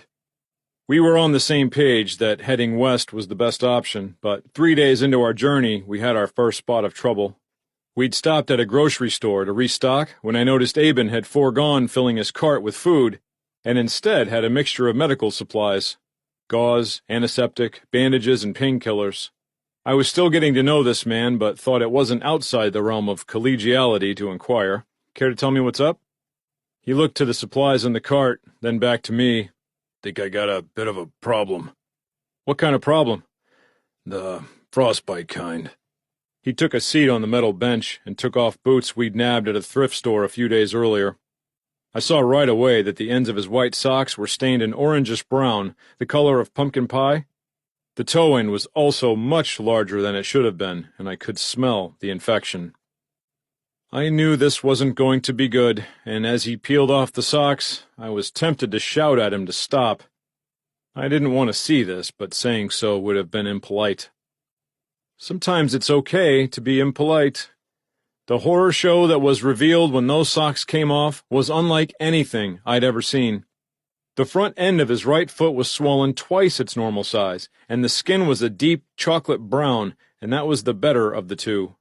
All of Aben's little piggies on his left foot were jet black, as was the skin on his foot a third of the way back. Where the skin transitioned from black to tan, there were a series of festering sores which leaked putrid ooze. 2 hideous blisters that looked like small water balloons ready to burst rose up from his flesh. "Oh, my," Aben grunted. "That's a little worse than I expected." "A little worse? Jesus Christ, that's the most horrible shit I've ever seen. And I've seen some horrible shit. What the fuck are we gonna do?" Aben leaned back in the chair and looked out the window. "I am, going to sit right here. Being that I'm impaired and all. You, on the other hand, are going to head to that hardware store over thereabouts." He pointed down the street. "And why am I going there?" He looked back to me, his face emotionless, his voice flat. "Well, to start off, We're going to need a saw. I followed Aben's instructions to the letter. I also killed 3 zombies, 2 on the way to the store and 1 on the way back. Upon my return, I saw Aben had taken a pair of medical scissors and cut open the blisters. He pressed down on them with gauze, and thick, rust-colored infection drained onto the tile floor and had formed a small puddle. He looked up at me as I approached. I decided to commence the party without you. I'm not even mad. I sat across from him and displayed my haul. A battery-powered angle grinder with a cutting blade, some bungee cords, and 2 road flares. I couldn't find the torch thing you asked for, the Burns-O-Matic? Aben nodded. I reckon those should suffice. Are you sure you can do this? Our eyes met. No, that's why you're going to. You saved me on the road. Once you save a man's life, you're responsible for him. I don't think that's how it works. Mead, if the dead parts of my foot don't come off, it's going to be a matter of days before the infection goes up my legs, and then I'm going to really be in a pickle. I'm pretty sure I can get by on 1.5 feet, but losing my legs... He took a long swig from a bottle of wine and tilted it toward me. I think I'd better keep my head on straight. Probably wise. I wanted to be drunk. Hell, I wanted to run off and leave him there to do this himself. He'd done it before with his own hand, after all. He should be a pro at self-amputation by now. But after losing every friend I found on the road, I figured I should do my best to keep this one alive. Anything else I need to do before we start? Aben pointed to Prince, who laid beside a bag of kibble from which he'd been eating. Take him to the other side of the store and tie him up. He doesn't need to see this, and if I react poorly, he's liable to do the same. I did as told, giving the dog an extra piece of beef jerky for listening so well. You really are a good boy. I scratched his ear, and his tail thudded against the floor. I'll do my best not to hurt your buddy, okay? I promise. He panted, happy and oblivious. When I got back to Aben, he'd taken a brand-new leather wallet and held it to his mouth, ready to bite down. One last thing. Yeah? Once you start, don't stop until it's done, okay? No coffee breaks in between? I'd appreciate it if you're not. I knelt in front of him, almost like I was preparing to shine his shoes. If only. Ready? He asked. Shit, no. That's good. If you thought you were ready for this, I think I might begin to worry. He smiled. I don't know how he worked out that expression knowing what was to come. Maybe it was the wine, or maybe he really was that tough of a son of a bitch. Either way, it didn't make much sense to delay the inevitable.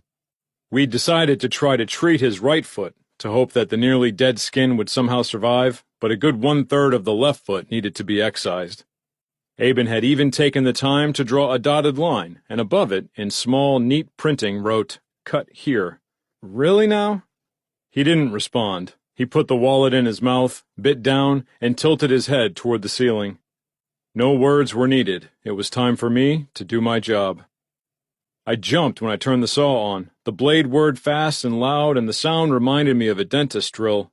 I almost stopped, but knew dragging it out would only make it worse on Aben and me. The blade sliced through the skin on top of his foot with ease. A mixture of blood and infection as thick as cake batter drained out. I didn't even have to push, only maintain light pressure, and the blade sunk deeper into his foot, through the tendons, and then it hit the bone. Smoke rolled from the wound, and a dust containing minuscule particles of bone clouded around the surgery site. I could feel the grinder heating up due to the increased friction, and then downward movement stopped. I looked. The foot was still there. I panicked, confused, until I realized the 4-inch blade only had 2 inches of clearance before hitting the center hub. I'd gone as deep as possible, and the only solution was starting all over again, this time from the bottom up. I glanced up at Aben. Sweat dripped down his forehead, and I could see his teeth digging into the wallet. I needed to finish this, fast. Cutting from below was awkward, and I had to get on my belly to see what I was doing. Blood and pus and bone kicked back from the blade and splashed against my clothes and face. I thought I might puke, but held it in because the dead part of Aben's foot was almost severed. I pushed the grinder into the cut, using as much force as possible. The whirring, cutting sound as it sawed through the bone was unlike anything I'd ever heard before, and I felt another wave of nausea wash over me. You can do it, I told myself. You have to do it. There's no going back now.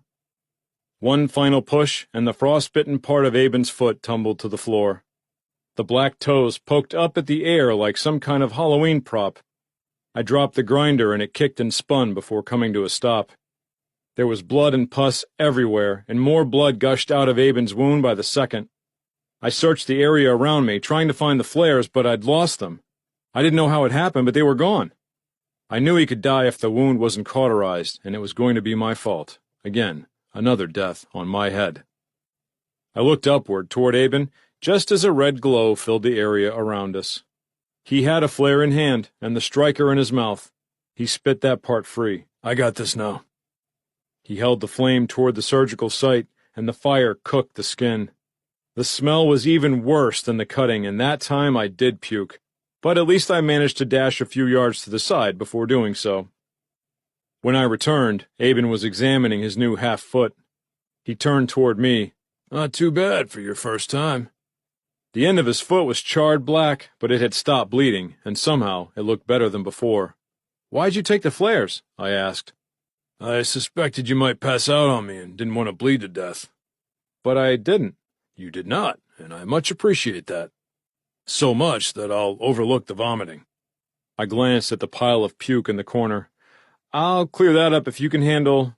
We both looked to his severed foot and the gore surrounding it. Sounds like a plan. 16. December 13th. We remained in that store for over a week while Aben recovered from his amateur surgery.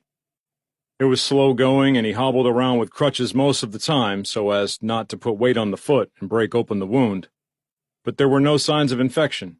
His right foot also seemed to be on the mend, with some normal color coming back into the extremities. On Aben's request, I'd made a few more trips to the hardware store. He wanted a double-bladed axe and more blades and batteries for the grinder. I watched as, over the course of a few days, he removed the sharpened edges of the axe head, grinding them down and smoothing them out until what remained looked like an oversized egg. Doesn't that defeat the purpose? I asked. Aben ran his hands over the hard end of the tool. The Native Americans used to fasten rocks to the end of tree branches. I decided to put my own spin on that. But why cut off the edges? The problem with bladed weapons is that they sink too far into the body and can become stuck.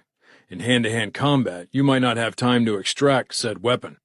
A blunt edge causes considerable trauma without that risk. Really? That's the theory. Whose theory? Mine. Who was I to argue? When it came time to leave, I was so focused on getting Aben to the Jeep without falling that I was oblivious to the presence of an approaching zombie until it was within a few yards of us. If it hadn't been for Prince growling, I likely would have missed it even then, but the dog's low rumble alerted me that something was amiss. I turned and spotted a middle-aged woman in a hotel maid's uniform. Her nose had been chewed away, as had her upper lip, giving me a good look at her crooked teeth. Thick yellow drool ran out of that wound and dribbled onto her shirt. "Wait here," I said to Aben. "I'll get one of the spears." "That's not necessary." He pushed me aside with ease, then took a wobbly step toward the dead woman. She tried to snarl, but it lost much of the effect since she was missing her lip. "Believe me, darling, I'm doing you a favor." Aben had no weapons on him, or so I thought. It turned out he didn't need one. When the woman got close enough, he swung his crutch like a bat and hit her in the temple. It connected with so much force that she wasn't just knocked sideways, she flew a good 5 feet before crashing into the street. The man looked back to me. Problem solved. 17. December 30th. We were nearing Arkansas when we came across a motorhome sitting at the edge of a campground. That wasn't the most unusual sight, but 9 zombies clawed at the side of the RV, trying clumsily to gain access. "Think someone's in there?" I stopped the Jeep 10 yards from the scene. "Someone or something. Odds are that it's just more zombies." "Yeah." I watched the creatures as they banged against the motorhome. If the carrot-red hair was any indication, 4 of them were members of the same family. Mom and Dad Zombie were both beanpoles, and their 2 brats, girls who looked to be about 10 and wore their hair in matching pigtails, were equally slim. Even though they were dead, their freckles still stood out against their pale gray flesh. The other zombies were a mismatch. An elderly man in shorts that were much too short for his age and a pinstripe polo shirt, a beefy fellow in a jogging suit that clearly didn't get enough use, A woman with the kind of short, no-fuss hairstyle that always made me think the wearer was a lesbian. A teenage boy in a scouting uniform. Rounding out the group was a little boy who couldn't have been more than 4 or 5. That one got to me a little because he was close to the age of my own son. The kid was barely tall enough to reach the body of the RV, and his grubby paws scratched at the underside of the frame, desperate. "We could keep on driving," Aben said. Yeah. I watched as one of the pigtail twins bumped onto the fat jogger. The larger zombie turned and smacked into her, knocking her to the ground where she stirred up a cloud of dust when she landed. She staggered to her feet, then returned to trying to get into the RV. We could, but then I'd always wonder. Curiosity's a bitch. That it is. They're too close to the motorhome to use the wings. I'd be afraid of hitting it and breaking one off. You want to do this by hand? I think that's for the best. Okay, then. I looked at him as he began to exit the Jeep. You don't have to do this. Through his wild, patchy beard, I think he smiled. Now, where's the fun in that? Aben ordered Prince to stay, and the dog obeyed as we left the safety of the Wrangler and went to the zombies. I was armed with a spear. Aben limped along with his club in hand, but he also had a pistol tucked into his belt. We weren't exactly quiet, but the zombies were preoccupied by whatever was inside the motorhome. I noticed it had "Born Free" painted on the side in looping, delicate script. The scout was closest to me, and when I got within striking distance, I rammed the spear into his ear so hard it poked out the other side. He hung there for a moment, skewered in midair, then his legs gave out, and he fell. With that, the other zombies realized there were easier targets than those inside the RV, and they came for us. I tried to pull the spear free, but only dragged the scout toward me. The jogger was getting close, and I jerked again, but the scout's shish kebab head moved in sync with the motion, and the spear remained stuck. I began to panic and wished I'd have went with a sword, or, better yet, kept driving, but Aben came up beside me, passed me by, and strolled up to the jogger. He didn't say a word as he swung the club. The weighted end smashed into the jogger's skull in a sound like an egg cracking, only about 1,000,000 times louder. I watched as the side of the jogger's head collapsed inward, pieces of bone and brain careening through the air as he dropped. I couldn't believe the destruction that simple tool had wrought, and couldn't stop myself from blurting out, "Holy shit!" Aben glanced back at me. "Works even better than I'd hoped." He continued forward and used the tool to destroy the toddler. The boy's head almost disappeared under the force of the club. I was glad he took care of that one, but there were 6 other zombies to deal with, and I couldn't let Aben, with his missing hand and half a foot, do all the hard work. I put my boot on top of the scout's skull to hold it immobile and yanked the spear free. When I looked forward, I saw Aben kill one of the pigtail twins. The rest of the family was within feet of him. I knew this man was more than capable of handling himself, but I was done taking chances when it came to my friends, and I ran toward them. I speared the remaining twin through the eye, careful not to push all the way through her head, then moved on to the carrot-haired mother. My aim wasn't the best, and I hit her in the mouth, breaking off one of her front teeth and stabbing deep into her throat. She gurgled up a few mouthfuls of black blood, then swatted at the spear, trying to free it. Aben put an end to that when he hit her from behind and caved in the back of her skull. I speared the ginger dad in the temple, and he dropped like a stone. That left the possible lesbian and the old man. "You have a preference?" Aben asked me. I looked from one to the other, then back again. The old man's face reminded me of the whiny customers who would stomp to my station at the buffet and complain that the roast beef was too fatty or the turkey too dry, when all I was doing was slicing the shit and slopping it onto their plates. "I'll take the geezer." "He's all yours." The old man was even slower in death than he probably had been in life, and I was able to take my time as I decided where to stab him. I thought about going for his eyes, or maybe aiming for one of the liver spots that covered his mostly bald head, but decided to go for the center of the target. I speared him through his bulbous schnoz, catching the tip almost dead on. The sight of the spear jutting from his nose as blood gushed out, black water from a long unused faucet, brought a smile to my face. I jerked the spear side to side, up and down, and the geezer's time was up. When he fell, the spear came free. I turned to see Aben standing over the possible lesbian, wiping his club off on her shirt. Her face was a puddle of black gore with bits of white bone floating in the soup. I enjoyed that, Aben said. It gets the blood flowing, doesn't it? That's a good way to put it. We moved to the entrance of the motorhome, and I let Aben man the door. Should I count down? He asked. I had the spear ready and shook my head. He opened the door, and nothing emerged. We waited 10 seconds.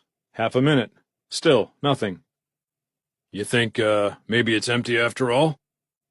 I supposed it was possible. Who knew what made zombies do the things they did? Maybe they smelled some going-over mayonnaise or something equally banal. I'll go in, he said. No!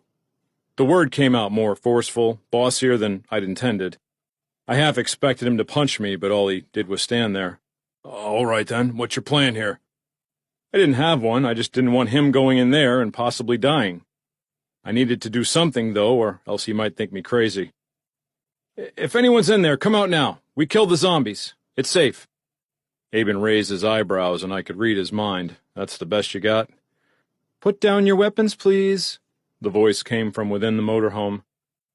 It was feminine and calm. I couldn't detect any fear. Aben gazed into the RV. If it's all the same, I think I'll pass on that. I thought there wasn't too much risk in doing what she asked. If she had a gun, she'd have used it on the zombies, or us by now. I set my spear on the ground. I moved a few yards back from the RV and motioned for Aben to join me. He did. You've got nothing to fear from us.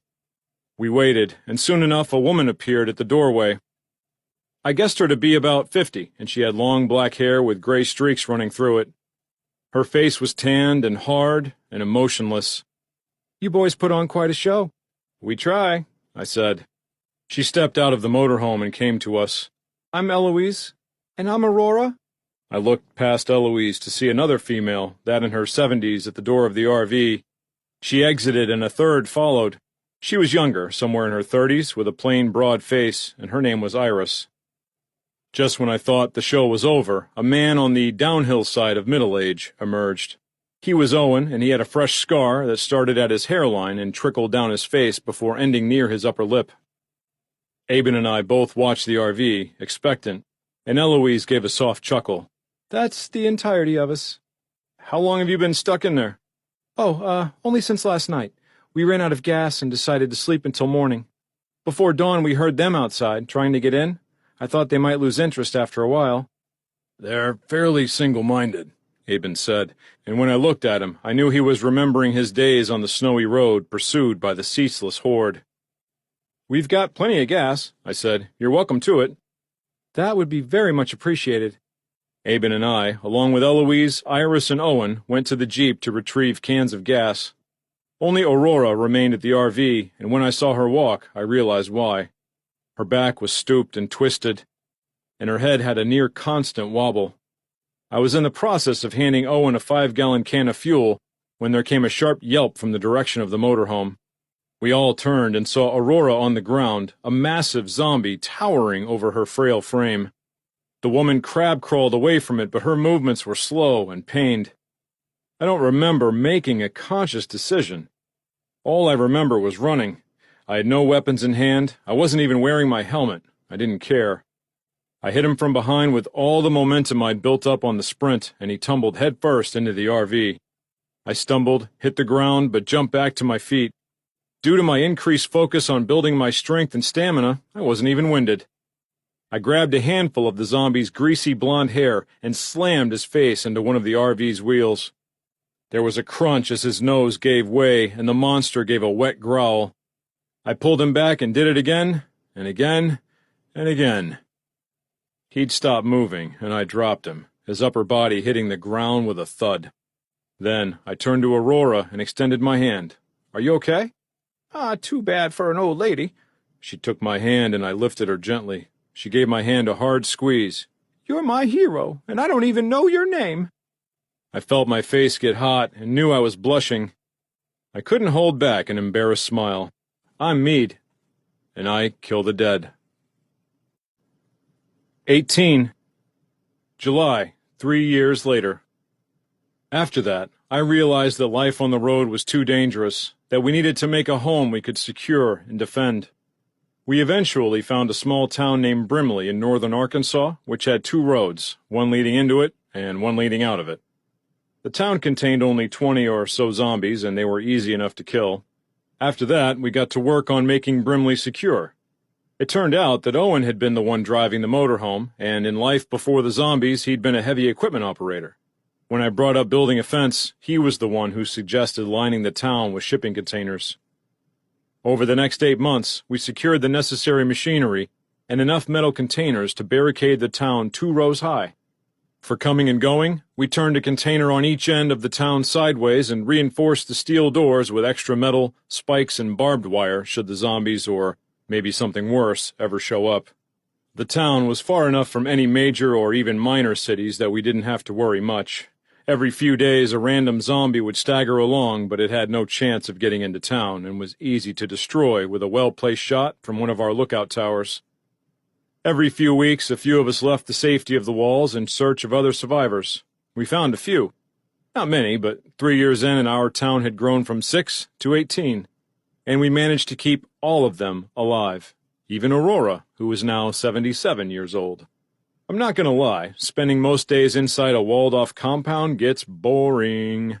There are only so many fields a man can plow, crops he can pick, before the monotony sets in. Staying safe in the midst of the zombie apocalypse is easier than you think, but you sacrifice a piece of your soul in the process. That's the worst part for me. That's why I go on every supply run, every scouting mission. I get my zombie-killing fix out there, in the wild. But there's part of me, a part that seems to get more anxious with each passing day, a part that longs for the excitement and the danger I'd experienced in the early months of the plague. Fear is a hell of a drug, and I haven't been scared in a long, long time. Epilogue. The preacher wore a hooded white robe that was so long it sagged against the ground, and the bottom few inches were stained brown. The sun baked down on him as he sat on a metal folding chair, an open Bible in his hand. His lips moved, but no words came out as he read from the good book. He sat behind an old tattered tent, large enough to hold over 100 people, if said 100 people were standing uncomfortably close together. That was the theory anyway. In reality, he'd never witnessed more than 24 people inside it. Far from the tent, perhaps a mile or more away and out of sight, were his followers. He'd lost count on their number many months earlier, but it was in the thousands. On the other side of the canvas barrier, voices leaked through the fabric. The sounds were a mixture of curious, excited, and skeptical. The preacher heard a few derisive comments, but paid them no heed. By the time his sermon was over, there would be no unbelievers. He was deep into the book of Revelation when a tent flap pushed open and a woman's head peeked through the opening. "It's time," she said. The preacher placed a bookmark to keep his place, then closed the Bible. He rose to his feet and set the book on the chair. He wouldn't need it. As he moved toward the open flap, toward the woman, his robe threatened to gape open, but he cinched it tight before that could happen. "Is everything okay?" the woman asked. Of course. God has given us another glorious day, and so nothing can be wrong." When he passed her by, he smelled stale cigarette smoke clinging to her, but chose not to address that. The preacher pushed through the flap and into the tent. He kept his face tilted down, hidden, but his eyes scanned the crowd. It was small, 8 in all, but that was fine. When he reached the pulpit, he paused, then picked up a small megaphone. He didn't need it for a group this small, but his voice had always been quiet, and it helped add power to his message. "Thank you for your patience today, my friends. I'm pleased to see that you have found your way here through the grace of God." The preacher saw 2 men in the back row tilt their heads together and whisper, but the other 6 watched, attentive. "My ministry began a few years ago with the murder of my son. I wasn't aware at the time of his death why God had chosen to call my Josiah home, but after weeks of contemplation and prayer, it was all explained to me. Not only my son's murder. God told me why he allowed the plague to envelop our earthly home, why he allowed it to kill nearly every one of his children. Our country had grown wicked. We had turned our backs on God, ignored his word, spurned his unconditional love." His voice grew louder. The timber cascading and his words came faster. Now he looked up at the crowd, and the hood slipped off his head. He heard them gasp, saw the horror in their faces, and that was good. That meant they were waking up. Our Heavenly Father needed to send us a message that was impossible to ignore, to remind us that life was sacred again. For until we treat this life like the gift it is, we're cursed to damnation. All eyes were now trained on him, glued to him, rapt. God told me the truth. The dead, the zombies as you probably call them, are not to be feared. They kill only the wicked, the evil, the sinners. The preacher set the megaphone on the pulpit. He extended his arms to the side, and if there had been a cross behind him, it might have looked like he was being crucified. The woman stepped out of the shadows behind him, took the soft fabric in her hands, and pulled it free from his body. The crowd gasped. A few looked away. A woman in the front gagged. In the back, Meade's eyes grew wide. He'd heard about this traveling tent revival from Dwayne Winningham, one of Brimley's latest arrivals, but he didn't quite believe it. Even with everything he'd seen over the last few years, this seemed too far-fetched, too impossible to be real. But it was real. The preacher stood at the head of the crowd, naked as the day he was born. A few deep scars had marred his face, but his body was far more deformed. His arms were covered, solid, with wounds and scars. Some of the injuries were scabbed over, others fully healed. His torso was equally grotesque. A chunk of flesh the size of a tennis ball was missing from his abdomen, hollowed out and replaced by shiny pink skin. A lesion on his hip was partially covered by a black scab that oozed pus and infection. The opposite thigh was half the size of the other, with great gobs of flesh eaten away and missing. That trauma was mercifully healed. "Bring it to me," the preacher said, and the woman left the tent. Because of Dwayne's story, Meade had an idea what was coming, but he squirmed, uncomfortable and nervous. "This is fake, right?" Owen asked. He'd come along with Meade, who would have preferred to go it alone, but couldn't bring himself to say so. "Sure as shit looks real to me." "But he's not, gonna let it happen?" Meade didn't know what he thought and decided to keep his mouth shut and watch. The woman emerged through the tent flap with a rope in her hands, a taut rope. As she continued into the tent, she moved closer to the preacher. When at his side, she handed him the rope. He accepted it and pulled it into himself, hand over hand. A few seconds passed, the tension and anticipation building, and Meade thought the small, fragile-looking man was quite the showman, if this was indeed a show. Meade's eyes drifted to the crowd which watched the preacher. He was looking at the woman in the front who had gagged a few moments before. Suddenly, her face twisted into a mask of confusion and fear, and she shrieked. Meade returned his focus to the front of the tent where the preacher had reeled in a zombie. It was a man so black that its skin looked almost charbroiled. It was missing its left arm from the elbow down and had an old unhealed bite wound on its face. The other end of the rope was tied around its neck. It looked toward the crowd, growling and snarling. The woman who screamed jumped to her feet and ran for the back of the tent. "Wait," the preacher ordered, and she stopped. "You have no cause for fear. You only think you do because you haven't yet realized the truth. This man, he cannot hurt you if you believe." The preacher pulled the rope in further, so the zombie was almost within arm's reach. "The undead, the ones who you call zombies, they are here to cleanse us, to consume our sins." The preacher dropped the rope and took the zombie's hand between his own.